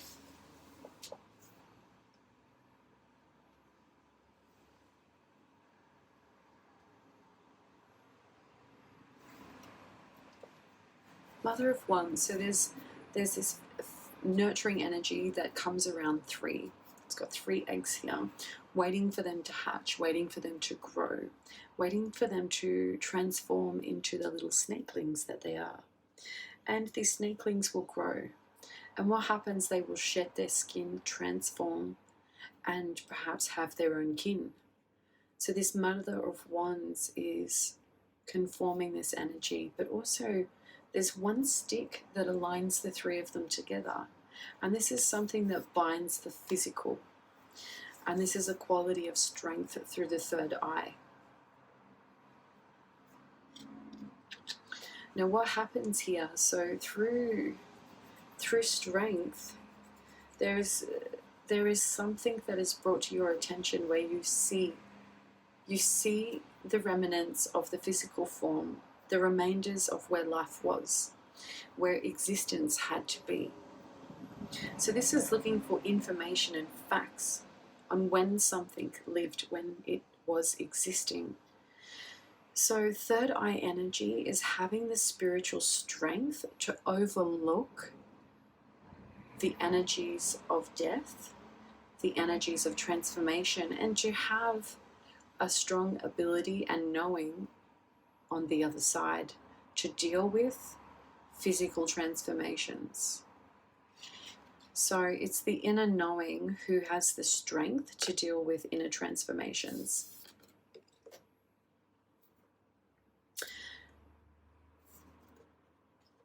Yeah, okay, so when you take on these transformations, knowing that your belief to the other side is strong, these don't give you any effect when you're faced in times of death. Because what you're being given here is the key to believe in the magic that beholds within you. And there's a sense that you see the other side. There's a shift in what is to be believed. You've got the key. There's something you know. See this electricity? It comes from above, and then this card's also in reverse. So this electricity comes from above and all the way to the root. This is working with situations that have unfortunate outcomes. Shining the light. Shining the light.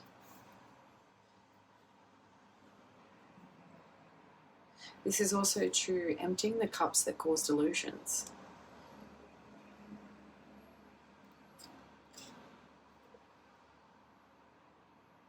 Cause delusions around love and things that bring and binds together. So there's some type of romantic gesture that needs to be brought to the surface, to be discussed, to be communicated, to be sung, to be stated. And what this brings is an abundance, an opportunity. It brings 6 opportunities of outcome. See, what this is here is there's 2, 2 in reverse, and then 2 in reverse. 2 upright, 2 in reverse, 2 in reverse. 2, 2, 2. But there's 2 negative connotations to the last 2 because they're in reverse, but not really, because that might be inflicted to the next. Being that the person you're dealing with is experiencing negative qualities, whereas you still see them as the lover. So this is talking about that analogy, the fall before the climb, and seeing the both sides of the spectrum, finding the facts and information exchange and representing that back into a dark room where sound and light can be re-experienced through an immersion of the arts. This is an interesting way to convey your message, your story. Because I feel like these cups that you've had to walk away from and come back are what are aligning you to what you produce.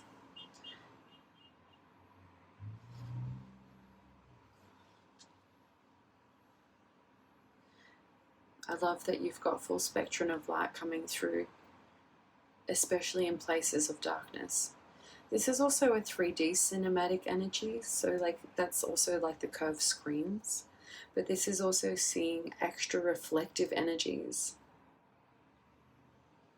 So maybe adding extra symbolism in among the screen.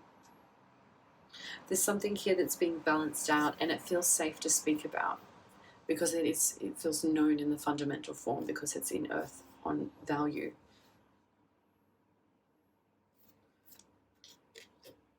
This is the release and worry of anyone feeling fear of what someone thinks of them, because knowing that the facts that they find gives them the confidence to be able to produce the type of work that they wanted to put on their screen. This is you acknowledging or analysing information that's coming back to you while you're having this immersive experience in this dark room. Not to worry because others aren't looking at you. They are all looking at what you're viewing, the view.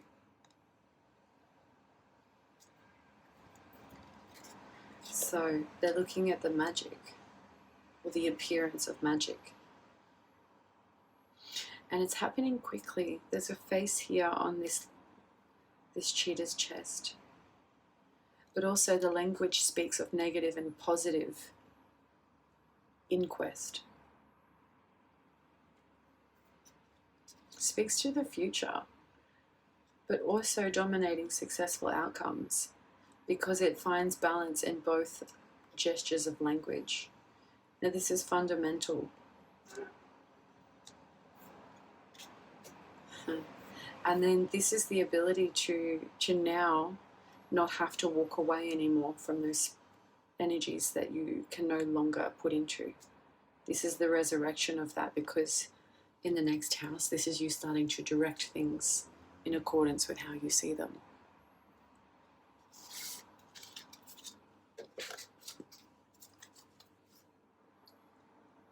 Sagittarius, 7th house, 7th question, we asked, what is your profession?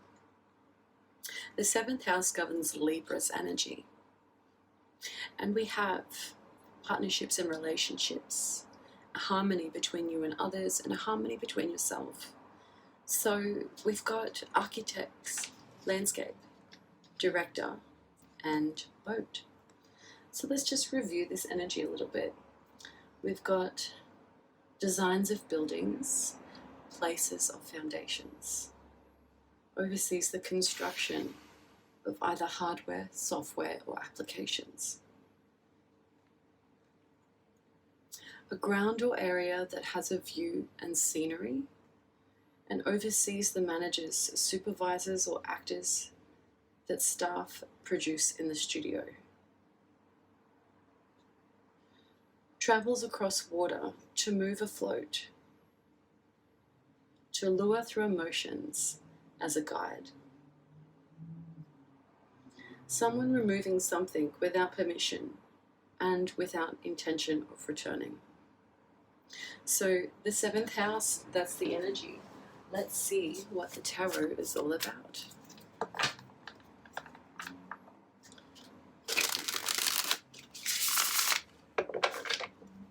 All right, 7th house, Sagittarius. All right. So this energy here, Sagittarius. Energy falling out over the house that we're reading. So the card is facing outwards, meaning that this King of Swords. So this King of Swords to this person is someone who's really smart and has a lot of power. But from your perspective, you see them as keeping an eye on your things, your partnerships, your relationships, how you navigate within your profession. This person's keeping an eye on your things. So it's also too like an oversight of a director.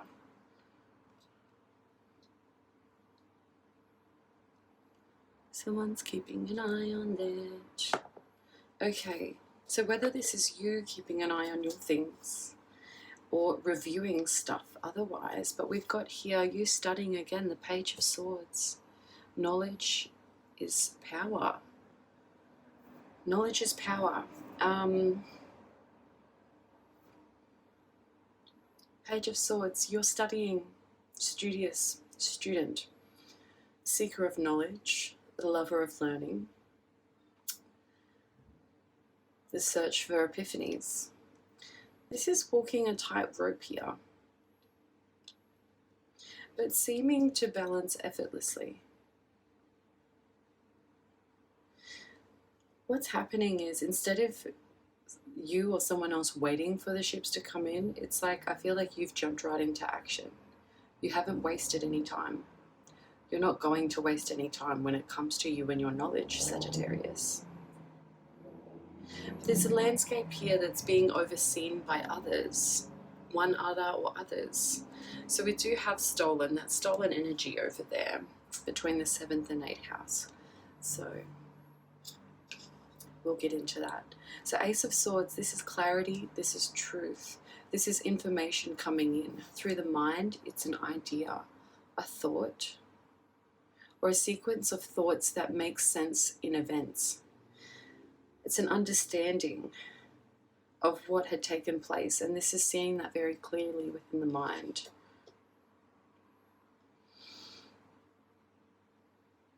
What's being transformed here is the values around currency, love, emotions, expression. Because instead of being locked in, it's someone can be locked out.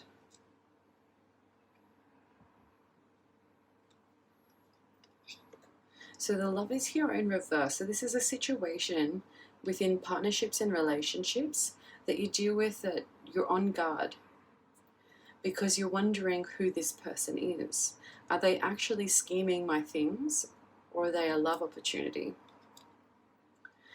Straight away you're on guard, so of course you sense a schemer. This is someone who isn't tied to a location or a place. Kind of roams around.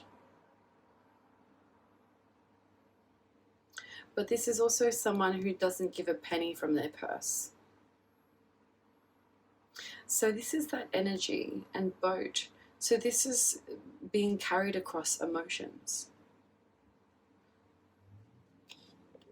There's something here where an energy can't reflect upon itself, because when it does, it just sees something else.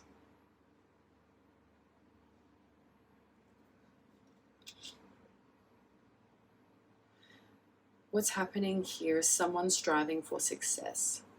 They're being really assertive and really strategic.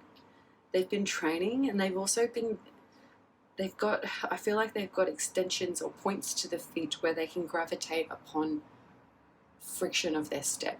I know that sounds weird, but I'm seeing, when sprinters have the tags under their shoes, that's to get more power and endurance forward through each step and stride. But this person, it's like, I don't know how this energy falls, because I'm reading it like a book. But we're speaking about multiple people here.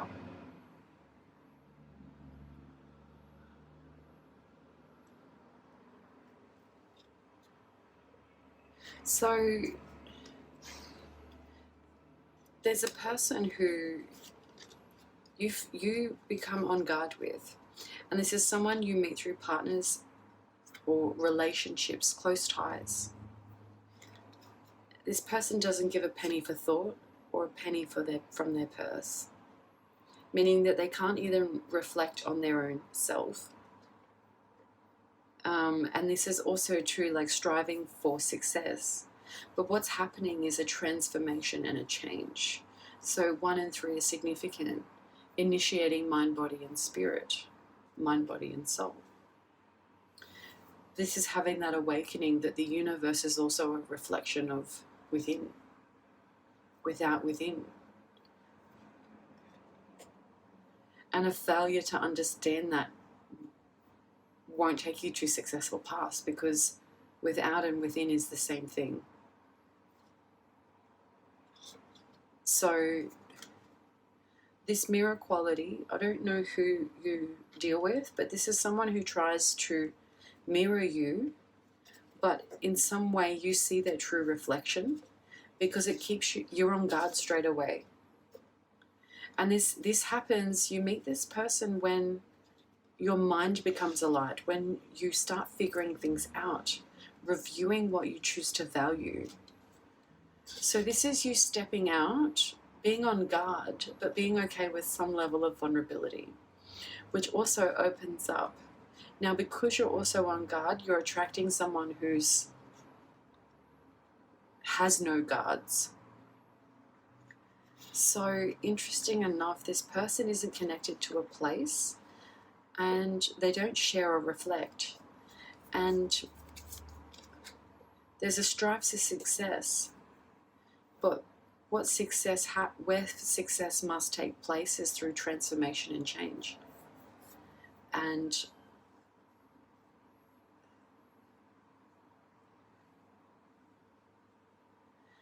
it's like if you're a director and you're working with someone who's stuck on producing the same way, but it's not getting any outcomes. It's like you're having to work with that person who's not willing to give in on their ideas, who's not willing to reflect on the concept and where it's actually landing, because they only see success. But it's like you're trying to get them to see this change within them so that they can produce better. But this is also as well guiding others to places that make them feel better as well. Okay, let's see. So there's a sense that where others are, if there's a schemer or a watcher watching your things, they'll be unsuccessful. Because there's also your energy of being really determined.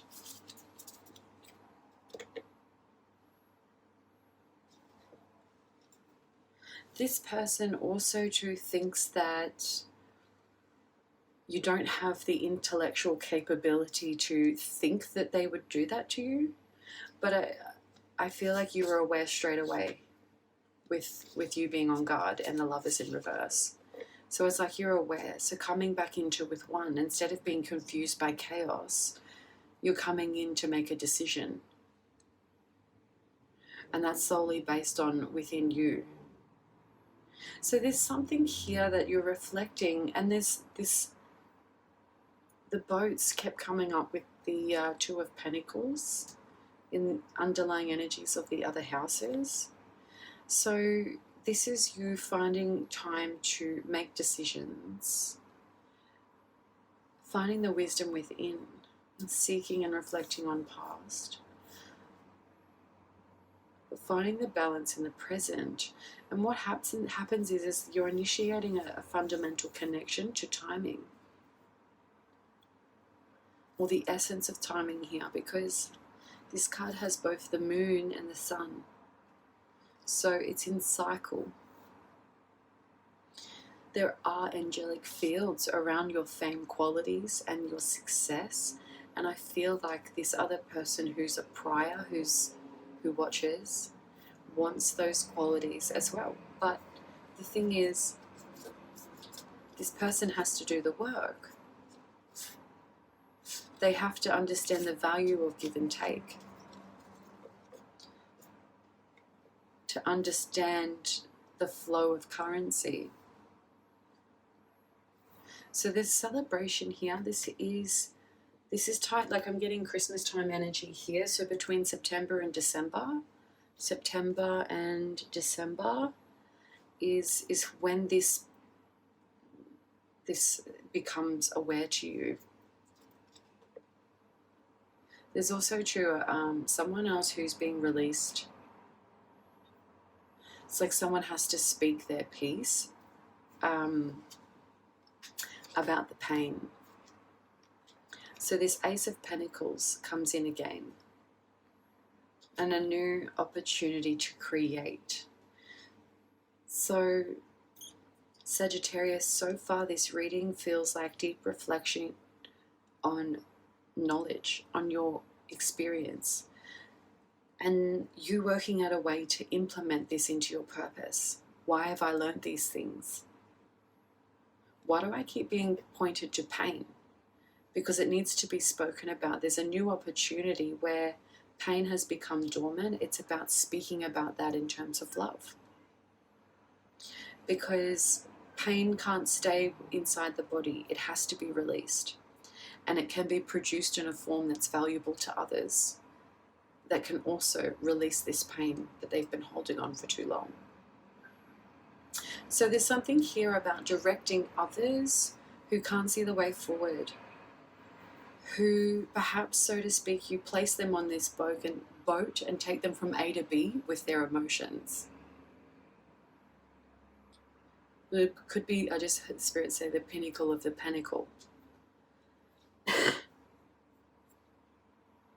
But there's something here you deal with where we've got transport, logistics, and boats, and caravans. So there's something here that's tied to like things that are people movers, or movings of things is taken. So let's see what that energy is in the next house, shall we?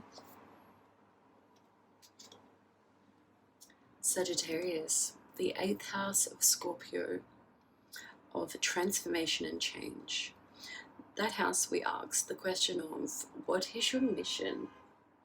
So we've got future trade, property value, caravan park, camping ground, transport and logistics.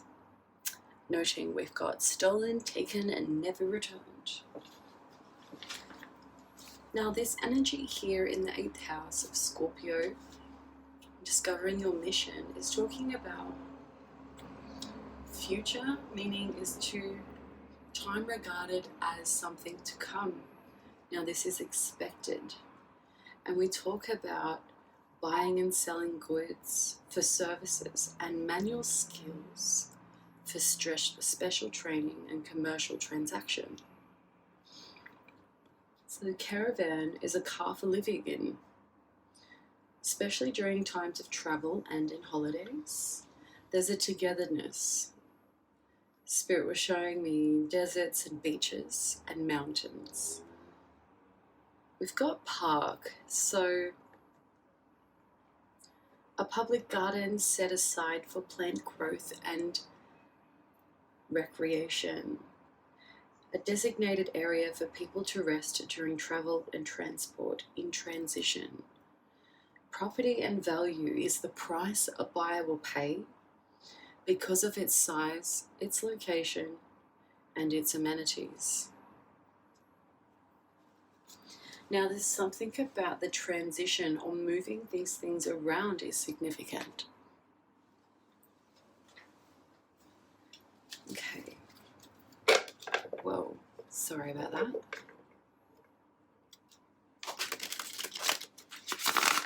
Okay. Let's see. Future trade, camping, caravan, property, transport, logistics. Why is this energy here for Sagittarius? Six of Pentacles. Reciprocity. Give and take. Transformation over give and take. This is also transformation over give and take through generations, so of age. Age is finding reciprocity through the mid-age. The elderly is finding reciprocity through the middle age. And there's also support provided to the youth. Now what's happening is this is going to occur over the right time. So you're keeping an eye out. Oh, sugar. Sorry about that.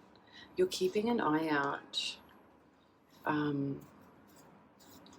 That was falling into Spirit Messages house. So that was this is something you're waiting for and expecting over time. You're waiting for something to show its true self, meaning that you would like the mask revealed, because the appearance or the projection is this is giving me that mirror card. The reflection is different. So you're waiting for something to submerge about how the reflection changes over time, because you're waiting for that transition. Yeah, I've got this missing in action energy from you here. Something about pain points, and we've got the black bird here, so black feathers are your connection to magic. Here, Page of Swords. Oh goodness, Sagittarius, you, the young student, the inquisitive one. There's something here that you read or acquire by seeing that you stand to defend.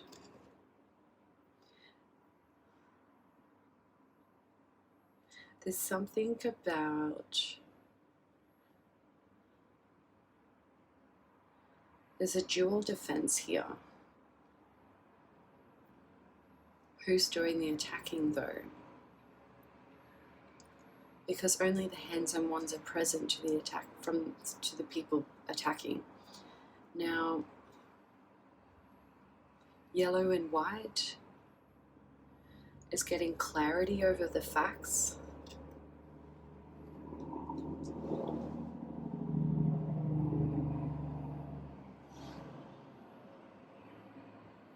So transport and logistics, this energy is the concept of transporting something valuable, or the idea of transport itself is valuable because of what you're wanting to do. Now, what here is, there are plants painted on the hood, on the cape. So this means when the air carries you as through your journey, you are provided with growth. This is all the things that you need to stay comfortably free and happy. So this is also finding time to transition, to find time to chill out, to relax a little bit, to take a step back and wait for opportunities to come to you, because in essence you're waiting for the right time for something to change so you can bring your concept forward. So I feel like this concept has to be delivered at the right time, because this is talking about if the timing is off, it could invoke emotional dismay and burdens. But what's important here is the work that's being done to build towards clarifying all these catastrophe energies, so that the Five of Cups can become the Nine of Cups. What someone was sad about, this is the yellow and white energy coming through again. What someone was sad about is now content and happy. So notice how this is a celebration on one's own, and this is a celebration on one's own. But this is a celebration of achievement, where this isn't a celebration of a milestone. They are similar in nature, but this feels like an unattended party. Okay.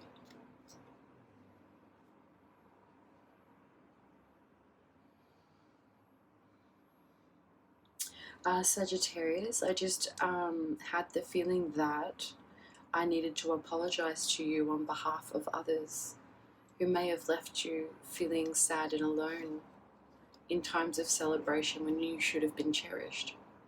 So know that they are sorry, and Universal has plans for you to develop some type of quality within yourself, because it's about transformation and change. So in the earlier message, it was like you're waiting for the change, but this message is also saying when the change occurs, there's a change within you, within and without. So what this is, the Three of Wands, you are waiting for your ships to come in, but this is also dictating how they arrive and what time and fashion they arrive in. So this is like bringing some power back, because there's this intellectual power over your creative means. So this is really interesting, because I felt like the energy shifting, and then it sort of come back to this power. So there's Two of Pentacles here. There's no longer any imbalancements, right? And I do notice there's no boats in the background. Okay, so karmic energy tied to stolen, never returned, taken away. This is done by someone in particular who has disconnections to home and family, where they grew up, where they came from. So this could also be someone who's portraying under a different name, giving different profile names, or operating under different identities.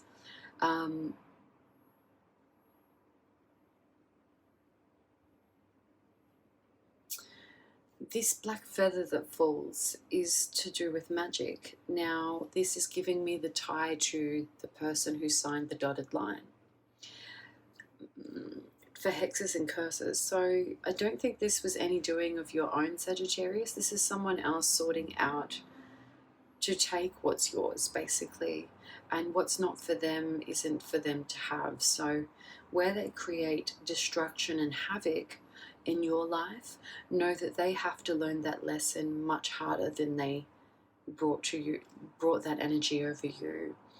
So this person who pinned you down or pointed you out as the person, or took from you or stole something from you that left you unable to defend yourself. You are restricted by communication. You are also restricted by movement.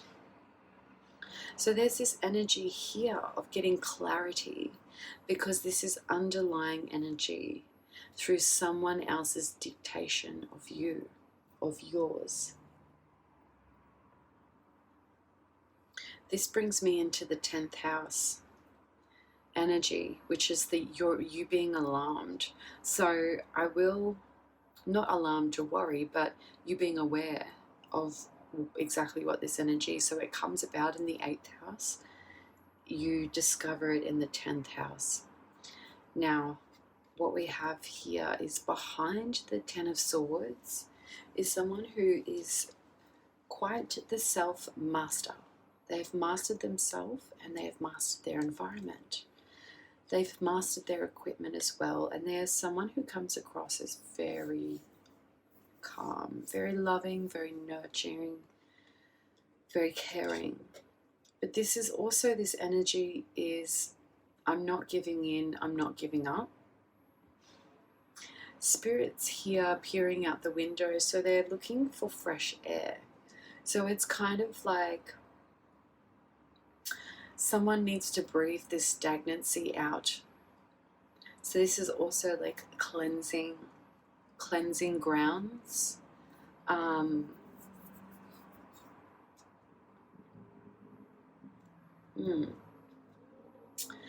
Okay.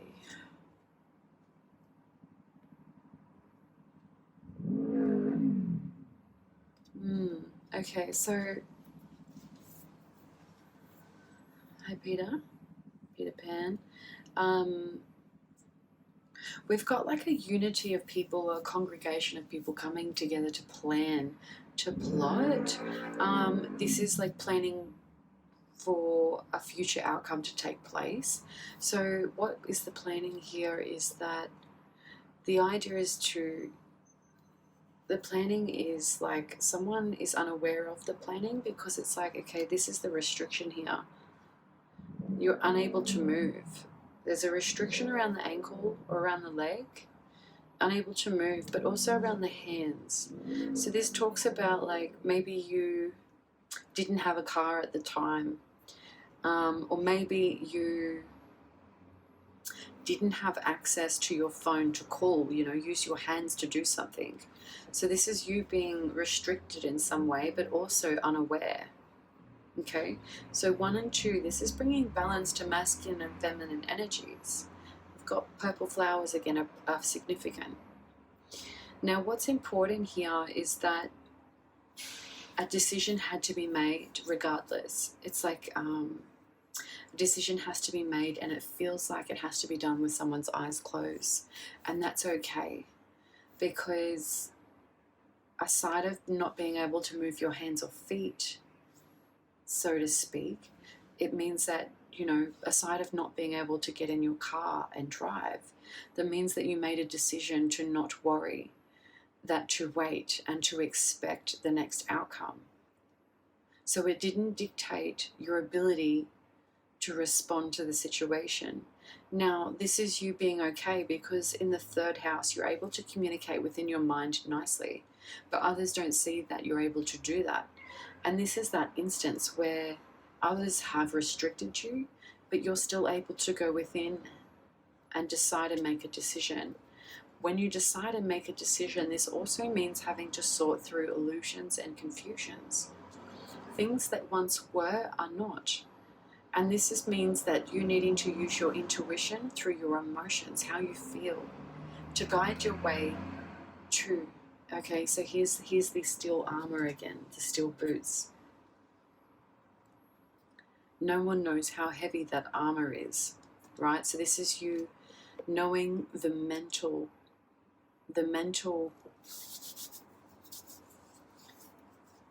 it's like the brain power required to sift through bullshit or to sift through illusions, especially when it comes to, selecting a place to work at for future trade.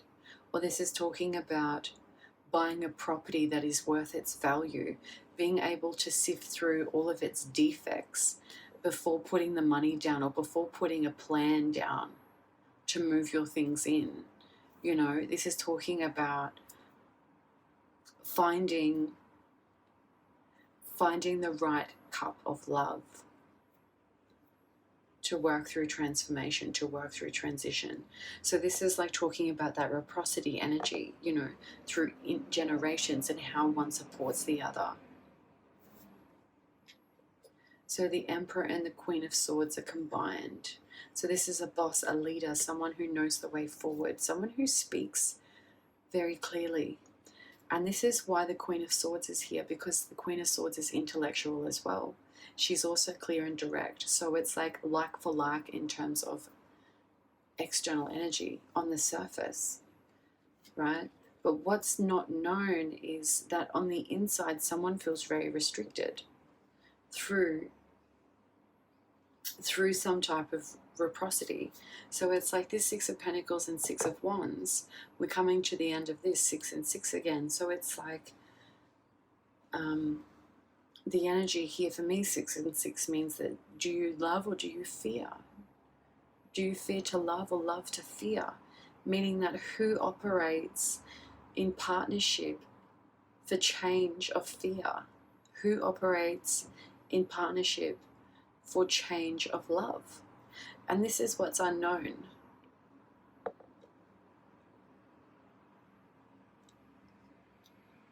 But what's coming to conclusion here is that you've got successful outcomes.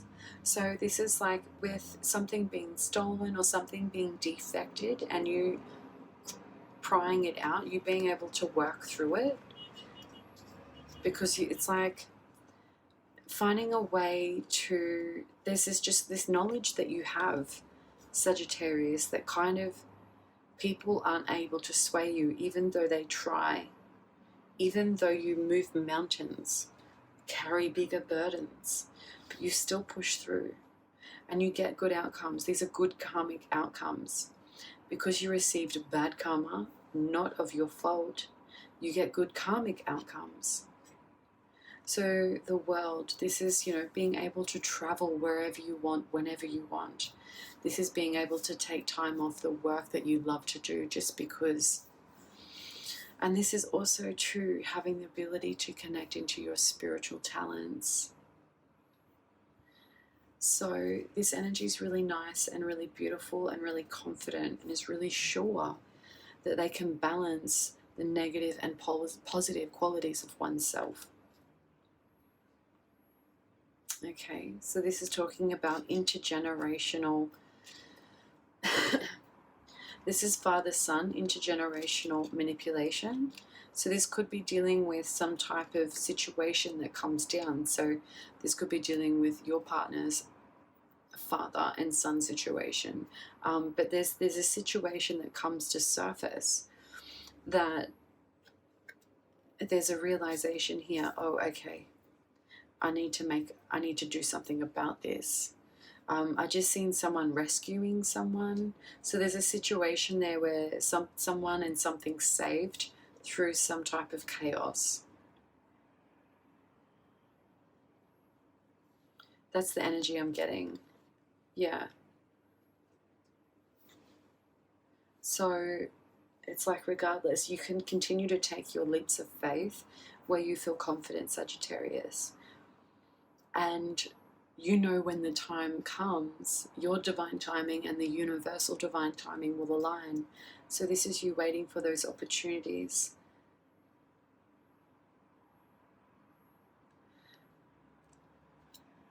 The Lovers behind chaos and love and nurturing. So it's like when you take your leap of faith, it's because you step forward with love and nurturing, you attract love and nurturing. And it's like being in love, you realize what hate is, and this gives you more knowledge to pursue, to go forward, to find your value, to become wealthy. Sagittarius, 9th house, your house. We asked, what is your first award or achievement? We have fame, data entry, and singer. So the 9th house is all about your spiritual education, your higher philosophy, even university. So this is talking about that mindset for life that you have. You've got fame, data entry, and singer. Now let's just talk through this energy a little bit. Fame, to be known or to be talked about a lot by many people, and to be known about, to have notable achievements, to have facts and the statistics brought together for reference or analysis, so that decisions can be made, and entered to act or going or coming in and out of an access point of someone who's human and uses vocal for expression as a professional art, produces sound from the body as a form of communication and musical talent. Ooh. So Sagittarius, let's see what this energy is. Ooh.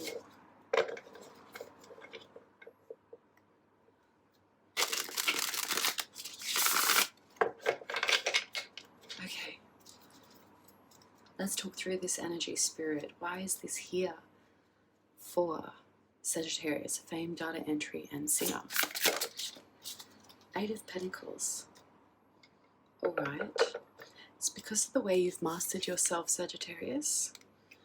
And it's because of the way that you've been able to receive information through cinema and theatre. Wow. So the way that you've mastered yourself is why you're recognized for your first award or achievement. Now, there's something here that you are being recognized for what you do, for how you speak, how you sing, how you express the sounds that come from your body. These are being recorded over time. The underlying energy here is the King of Wands. Queen of Wands, excuse me. Queen of Wands. This is really confident, someone who knows and feels right about what they're doing, and that nothing can persuade them. Just as though eating is a natural outcome. Wow. We've got the Wheel of Fortune. Whoa. Okay, so this is giving me the Beetle, so ties to Egypt, but also Christmas time, coming out in November, December. So this is around your time, Sagittarius. Wheel of Fortune, successful outcomes. So you're recognized at your time of the year when you receive this award or achievement. There is a Queen of Pentacles in reverse, so this could be a masculine you're dealing with, or this could be a feminine you're dealing with who's operating in this energy. This is someone who's not wanting to give any support. Someone who perhaps speaks to you alone but works as a group. And this is where an imbalancement was or is taking place. And this is you acknowledging that, because this person isn't happy for your achievements, for your fortunate outcomes. Don't worry, not everyone's going to be happy, because they aren't there because they don't deserve to be there yet. They need to put the work in that you have, Sagittarius, the knowledge that you have studied over time to be able to acquire your type of self-mastery, and only you can identify that through your own journey. And the Knight of Pentacles comes in reverse with the Two of Pentacles in reverse. So where there wasn't balance before, this is talking about hard work and routines are an old theme, because it was all about pushing through those karmic boundaries, overcoming fear, overcoming other people's dismay of your perception. So this is a movement towards certainty. This is that confident energy there, making decisions. And also too, this is that travel, that flight energy, being able to go wherever you want, whenever you want. But this is also too, as request.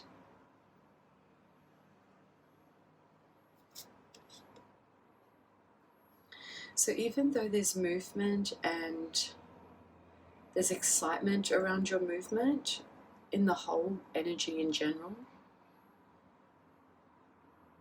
there's situations where you want to seek yourself, that inner guidance, but there's moments where you're unable to. So there's a sense that you're needing to balance and find a way to navigate these positive and negative frequencies that might keep you into you know, that wants to keep you off balance. So there's a way that you're able to do this through, without going within, you're finding a way without to change within. Okay? So this King of Cups in reverse is like finding a way when you're feeling dismay, unbalanced, or irregular in emotions. This is talking about finding a way to stand on one foot, even though we may require to do the things that we usually do. So this is like a singer, for some reason, is having to skip certain notes in an octave because for some reason their voice is just, you know, they shouldn't be singing if their voice isn't at full operations. But there's something here that perhaps what you sing about, maybe you're singing around a story or singing around the words. Perhaps you choose pieces that resonate with your personal life experiences. This card ties to Europe, specifically Hungary.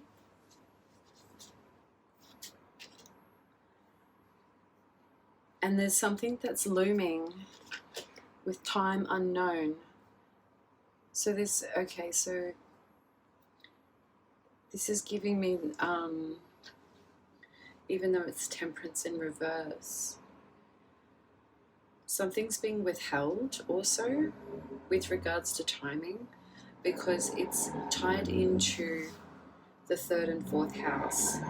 So this is like when you're ready to know about it, you'll hear about it. But the arrow is pointing between the 3rd and the 4th. Okay, so siblings, mind communication, home, family, where you grew up, where you came from, where you were born. There was something about a lack of reciprocity, or ties to Cancer or Gemini. But there's something here where the lungs had become aware, open. There was a sense of breath air, so something came in, some new information was being able to be absorbed, and there was a sense that the could breathe again. So there's something here that wasn't backwards and forwards, but there was a refreshment throughout that. And this is it vocalizing that expression, speaking to now that the airways open, and speaking about lack of reciprocity.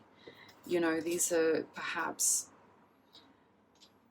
writing songs that paints a similar picture so that you're able to cast your emotions into some type of illusion where they're no longer held in the body, but in a piece of art for others to interpret.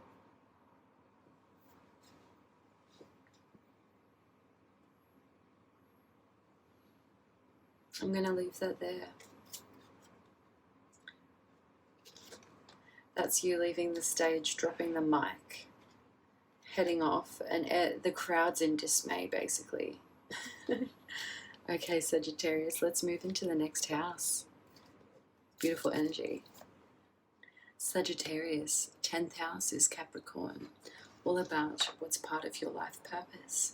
We have here alarm, security, surveillance, media and social, you did when no one could, and butcher. So this energy here is to become aware of a situation that takes one away from danger. So this is being alerted and being protected by measures that are already in place, free from danger and always feeling safe.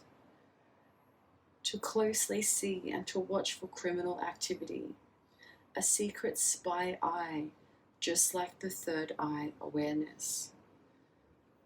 Social media gives access to communicate, collaborate, create, and dictate social influences, and to cut up and sell meat to separate it as a valuable piece.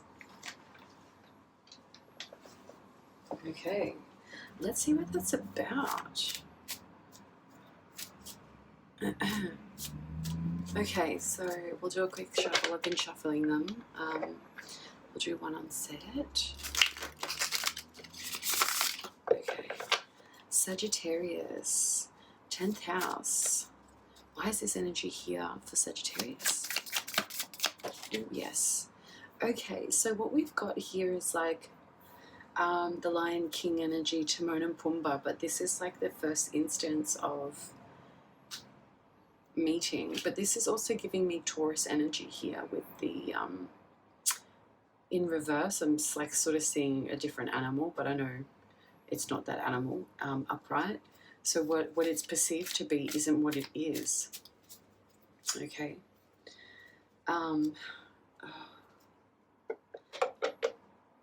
Birds are aligning here. So what this is a connection to an earth element who's speaking or singing about some type of situation that needed protection. So there's an energy here. You did when no one could. So there's something here where you are the hero of the day. You are the survivor through some type of situation that not everyone is able to get out of. But there's something here that it's like you didn't go through it. It's just like you were able to solve it. That's the energy I'm getting. So not to worry.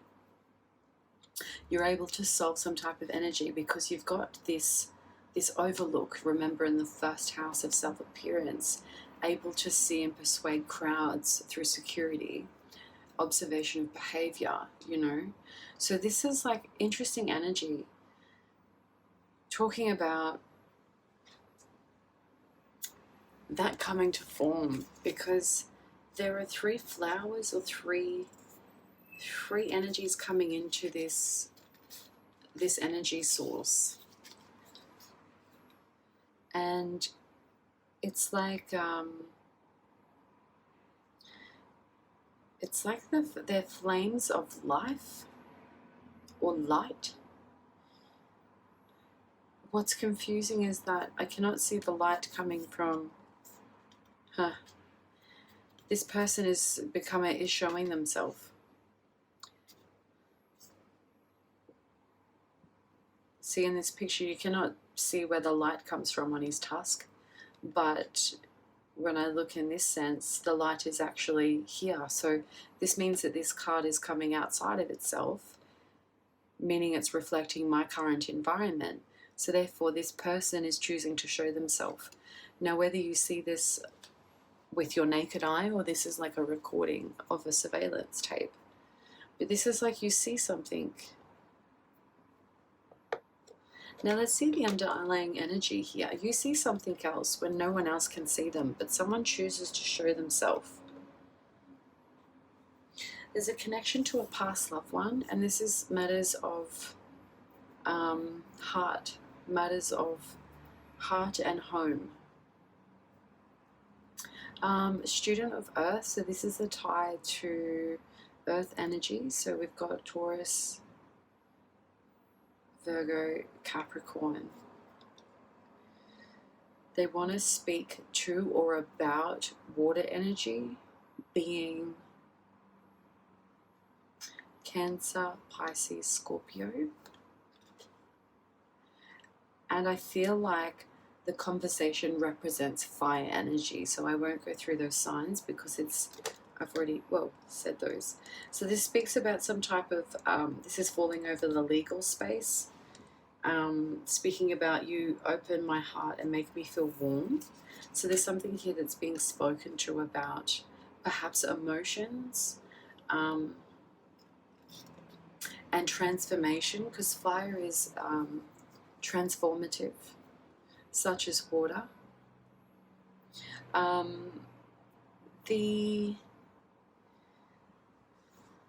What's coming into balance is clarity of success. Now, this flower here is coming down from above, which means you don't see where this opportunity comes in, but it comes in.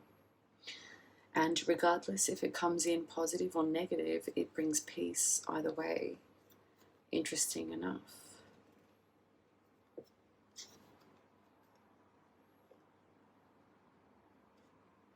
So what this is, so it's like, I feel like these peace symbols are, the yin yang symbols are a reflection of the cameras. So this is being able to see oneself. So it's like, it's not really as scary as it first seemed up close. Because it was about emotions coming to the surface. This is bringing me to the moon energy, where things are being shifted for night lights. This is also to being on stage for vulnerability. And there's something here about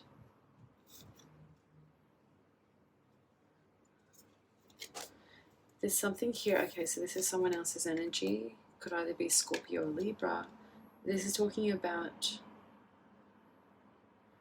a car in a place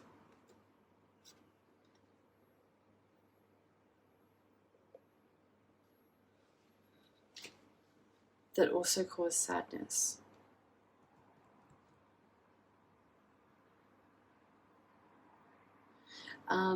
This card here always gives me this cry for help. But in this instance, I feel the elephant was saved. Is saved. The seer of earth. Yeah, wow. Okay.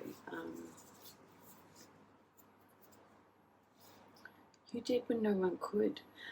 I feel like you rescue someone. You save someone's life because you seen something happening, so you acted quickly.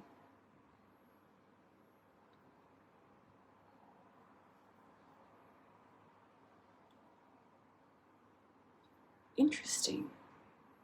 It's like you didn't speak about it, you just acted, you just moved in the physical form. And this was towards something that was feeling so vulnerable. You seen the value in saving it, in rescuing it, because you were held captive by its nature in the first place. Yeah, there's something about you having a universal mind and being able to see things occur. And this is setting cameras in place so that things can be watched while we do other things. But this is seeing something occur while it happens. So this is seeing something in live time. You save someone. You save something.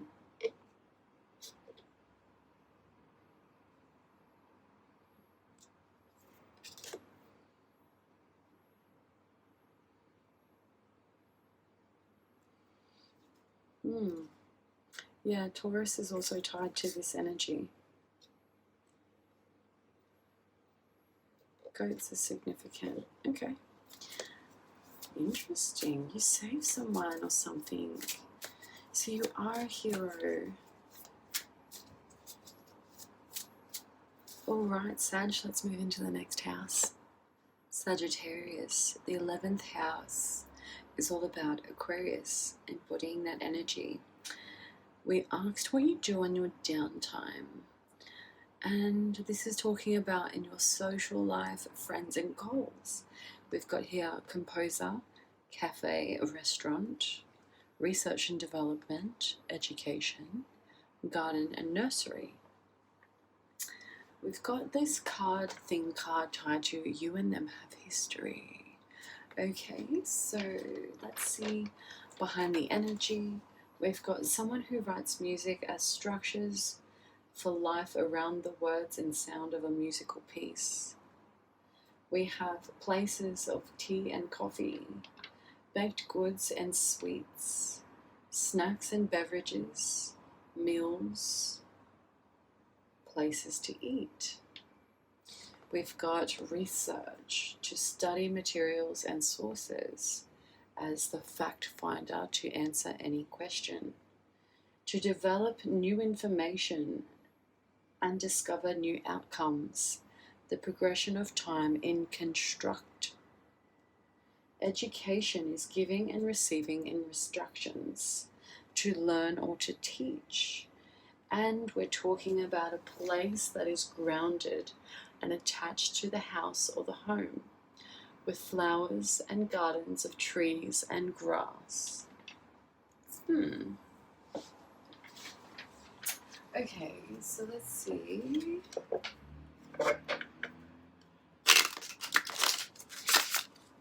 Okay, let's see.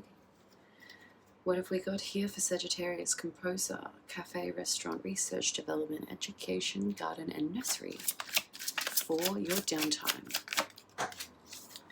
Nine of Wands. There's something that you basically not give into, but has become time to be over. So what this is this is falling over cafe and restaurant and education. You and them have history. So this is someone giving into you or just allowing time to take its place. We've got here beetles. This also true. Nine of Wands is... I just got a bit of grief from this card, which I don't usually feel. So there's a little bit of sadness around that. Maybe something that you learn about a place where people come to eat, or you learn something about someone that saddens you. But this is talking about it's for your higher good, for your research, for the development. Now this is composer, so you're being able to bring elements of life together into a musical piece. Okay, so places to eat, musical pieces, research for your development and education. And this is sitting in a garden nursery. Okay, so I feel like the garden nursery is where the sadness is, like the scenery.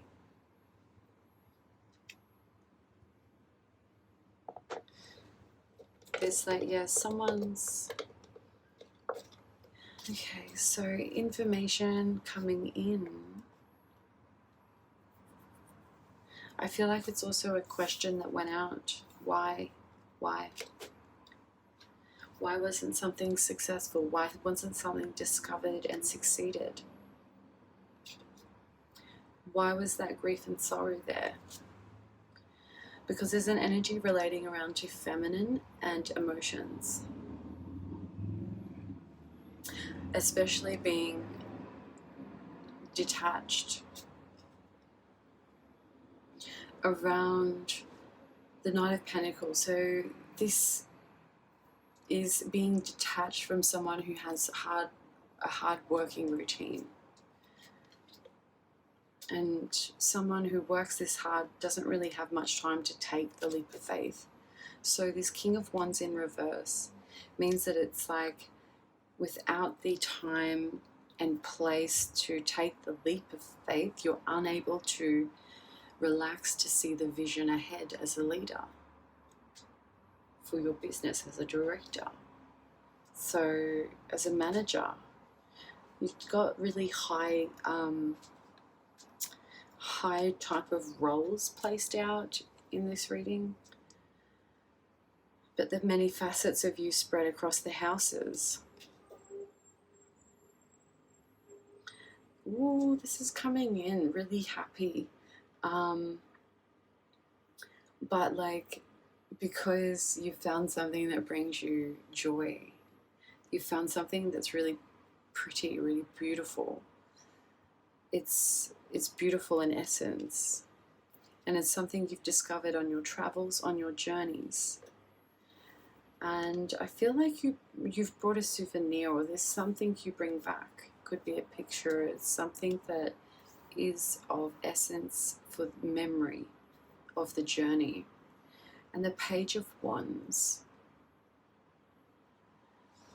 is you holding that item or reviewing that picture for action in the future to take control. Okay, so this, I'll just let that. This is you using that piece or item to give you inspired action on your creative journey moving forward in the future. So it's like it alleviates, in a way, this experience alleviates some type of pain. It alleviates stress, and it also changes the way you make money, because it's no longer one-sided. Okay, Page of Pentacles in reverse. So there's kind of like something else has been done where before then it was difficult to manifest money because it was difficult to grab your resources, get the things that you needed to get things moving along, because of someone who was acting in their right or in their willpower to persuade and create. But this is in return leaving an unhappy home. So this is talking about a relationship that maybe like didn't quite make it to marriage. You know, the relationship ended before marriage. But this Page of Swords is you studying that in reflection. So this could be a personal marriage of yours that didn't go quite so well, or this is like you were with someone who you were almost going to marry, but you split before it. So this energy is talking about you referring to that instance. But if this isn't you, this is looking and reflecting on those relationships in social environments for knowledge, for research and development and education, because you need to have a deep understanding to be able to pull things together to compose it into something that makes sense. So, and you're also looking at the unfortunate events that was tied around the unhappiness of, so there's fear, there was toxicity, there was also addictions, and there was also mistruths, there was lies. There were a lot of vulnerabilities as well, especially with regards to like money and singularities, because it was like this person who appears to themselves operated in a group. That's the energy I was getting before, and I feel like this person had one done over them, so it's no excuse, but I feel like this is how they do others now, because they don't know when their next payday is, so they keep for keepsake. But what this is doing is that it's like it's not helping this person master themselves, and it's taking them into further confusion, and it's not like the good confusion, it's like disillusions. All right, so there's an energy there of understanding the willpower, I suppose, as to why that happens.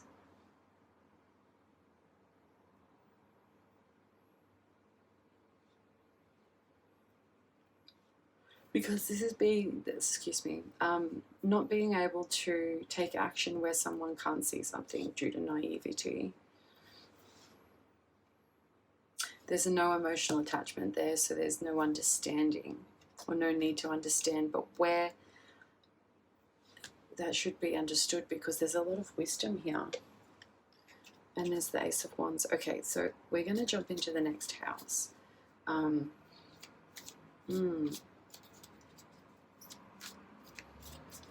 Okay. There is something about an early passing of a past loved one that's coming through.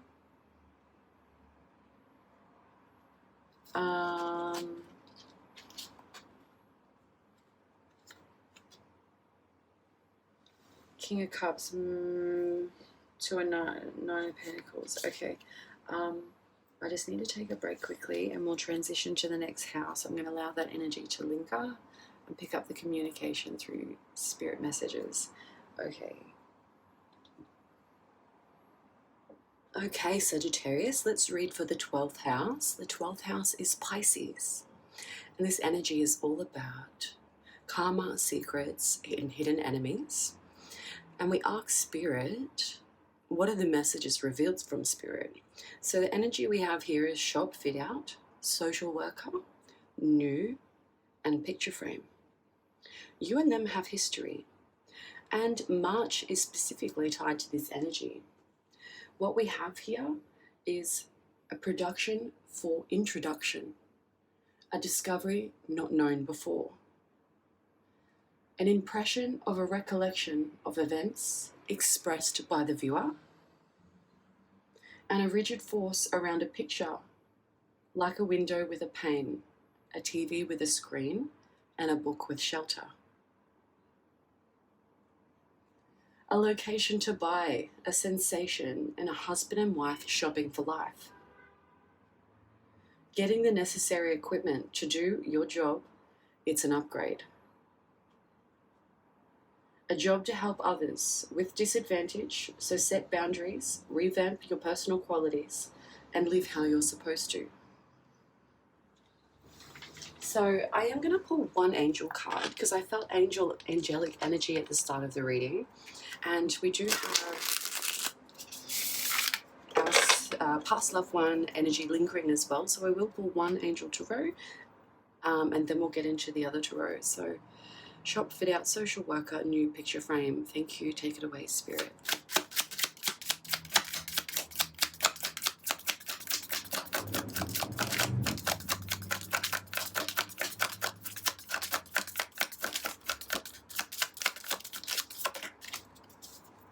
Okay. Ace of Cups coming out. Over picture frame and new, we have rejuvenation. Obtains the mercy of God and gives long life. So there's something new that's coming in that's lasting, that's long lasting. Okay, beautiful. It's long lasting. Okay, so Spirit, please clarify this energy. Long-lasting, new picture frame, shop, fit out, social worker. Messages revealed from Spirit for Sagittarius. Okay, so this is referring to someone else's energy over yours, and this is Spirit speaking to this card, this person, through your self-appearance, so through your strength as a bouncer. Now this card is sideways. Someone's coming towards you.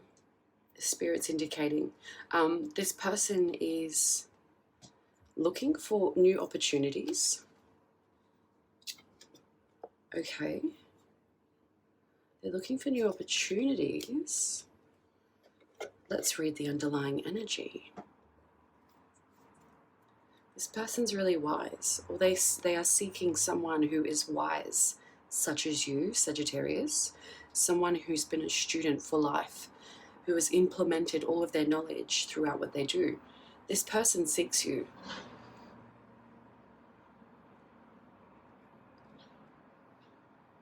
So something you're not aware of, or something that hasn't been discussed,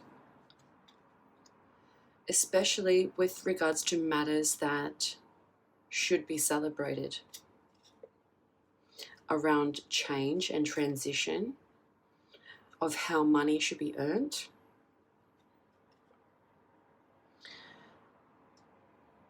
How time is of the essence, and rest and celebration relieves tension and chaos. There's a higher understanding with beliefs and new opportunities. So someone comes to you, they seek new opportunities. Spirit is making you aware of this person coming into your life. Ace of Pentacles is a new one. We've got Ace of Cups, Ace of Pentacles. So a new emotional beginning that's long lasting and ever fulfilling. And it also brings valuable, physical, tangible outcomes. This is its connection to animals and connection to currency. It is of night, but it shines very bright. It makes one not want to walk away. It makes you want to stay. And this reflection, this concept of looking through to the past to see the future. Who is the leader?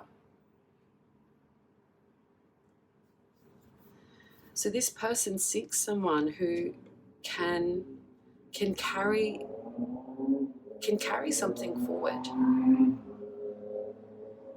This person comes to you when you're deep in thought.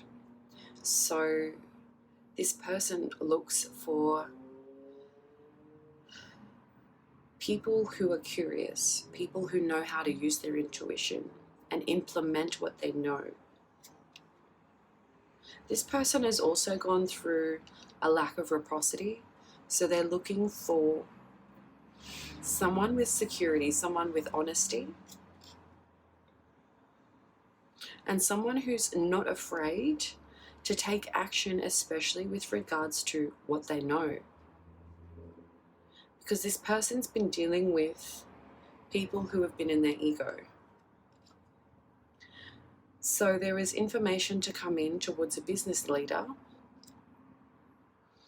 and it's going to relieve a lot of stress, a lot of worry,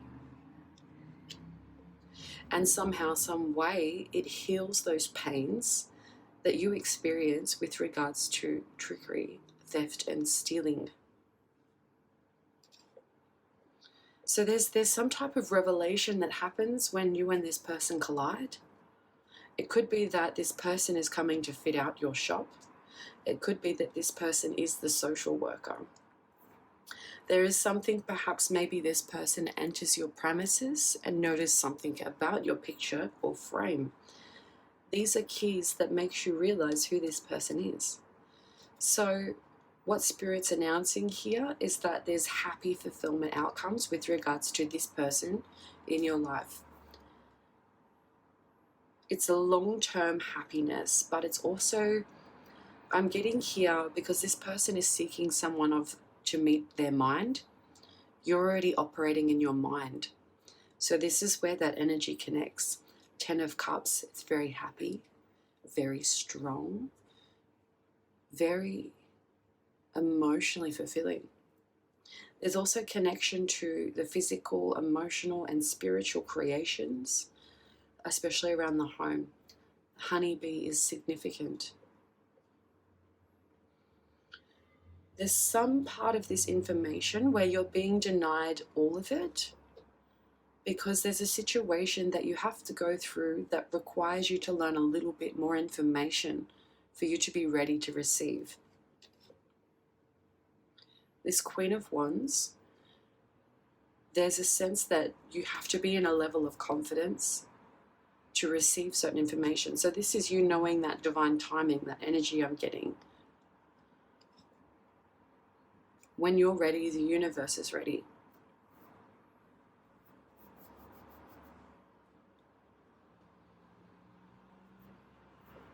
Okay.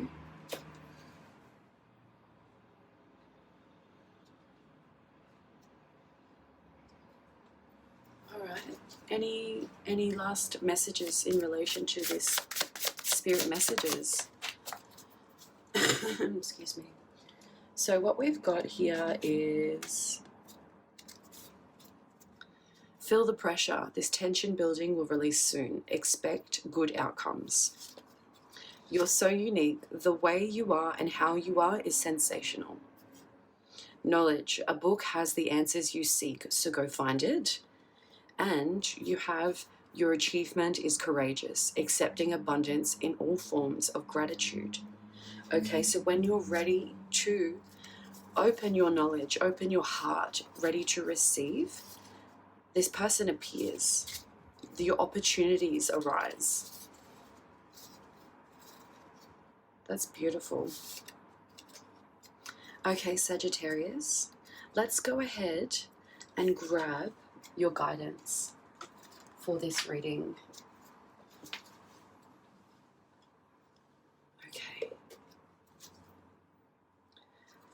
Okay, so we have Earth Warrior Oracle by Alana Fairchild.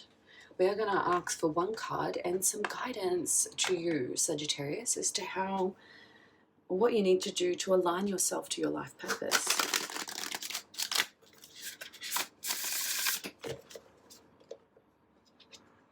Yeah.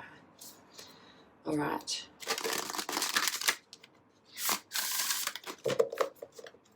Let's see. Sagittarius. Okay, so what's the guidance here for Sagittarius in relation to discovering their life's purpose? Beautiful. Number 23.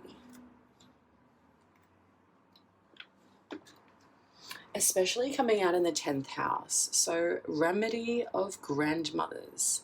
Abuela medicina.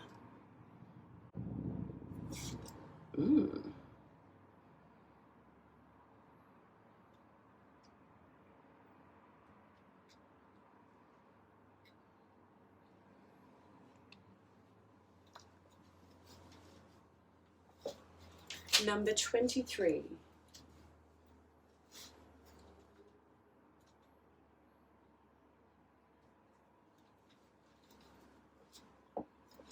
So we have remedy of grandmothers. Believe in the formidable power of healing, of the transformation it can provide for all aspects of your being and your life. Medicine comes from spirit in many forms to facilitate healing of the body, mind, and soul. Whether it is the correction of unhelpful habits of thought, guidance for practical steps to resolve a physical imbalance or deep soul healing that frees you into fulfillment, your divine potential is no limit to what can be healed through grace. A current of divine healing is flowing to you through you now.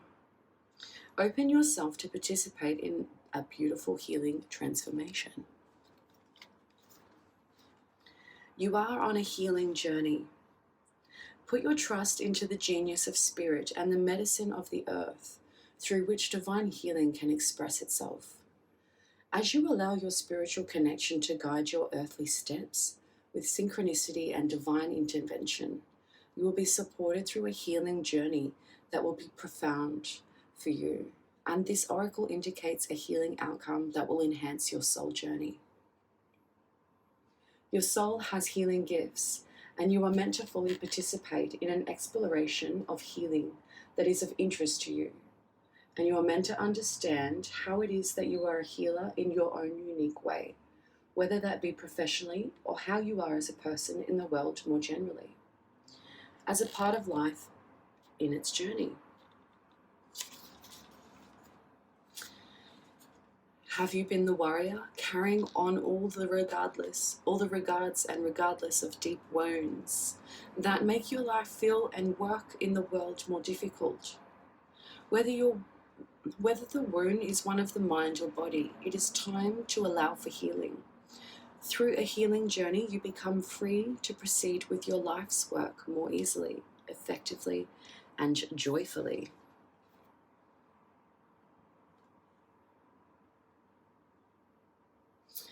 Abuela medicina translates as grandmother medicine.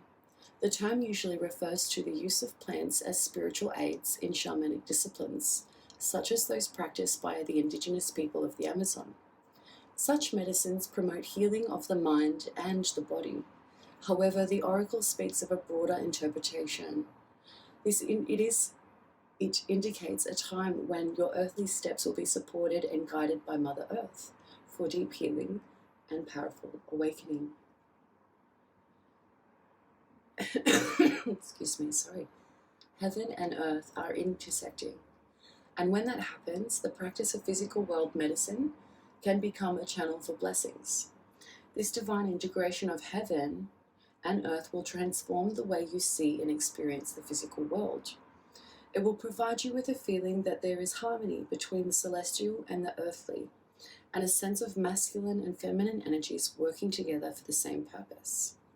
You will no longer feel divided within yourself, pulled in the competing just directions of conflict about a key aspect in your life and belief systems.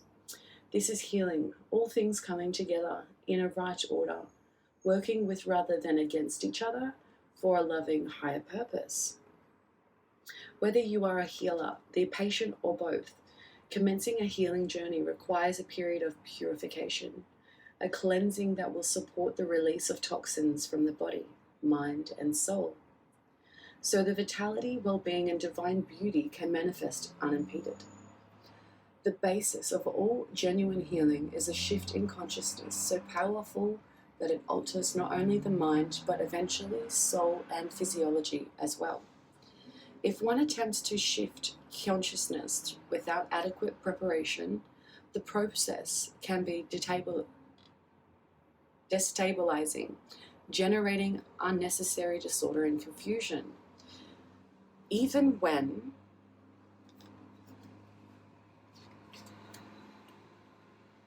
there is a temporary sense of heightened awareness at first, without adequate preparation, the experience cannot be integrated.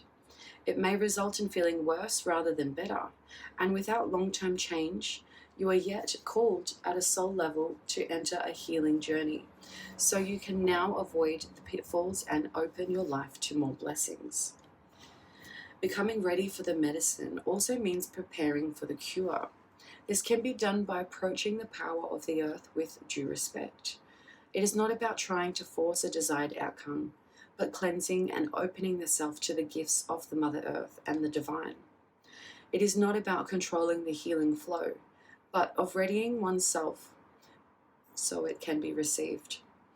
The means surrendering attachment and resting and cleansing the body and mind through practices that work for you, that are more open to you, to the inevitable change that healing will bring. It means practicing unconditional trust, because divine timing may sometimes express kindness through delays. It means gentle but so suringly dislodging your belief in the fixed reality of your own experience.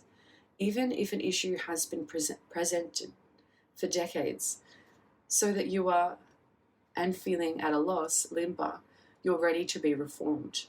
Willing, that is, to be recreated through the healing genius of heaven and earth in intelligence. Creative relationships that expresses unconditional love for you. Connect with nature in person if possible, or by looking at these images such as the oracle card and listening to the sounds of nature. Imagine, feel, or intend that you are relaxing not only your body and mind, but your soul too. Relax and open the presence of the natural world. Allow yourself to feel held by this loving, sacred energy, the soul of the Earth Mother.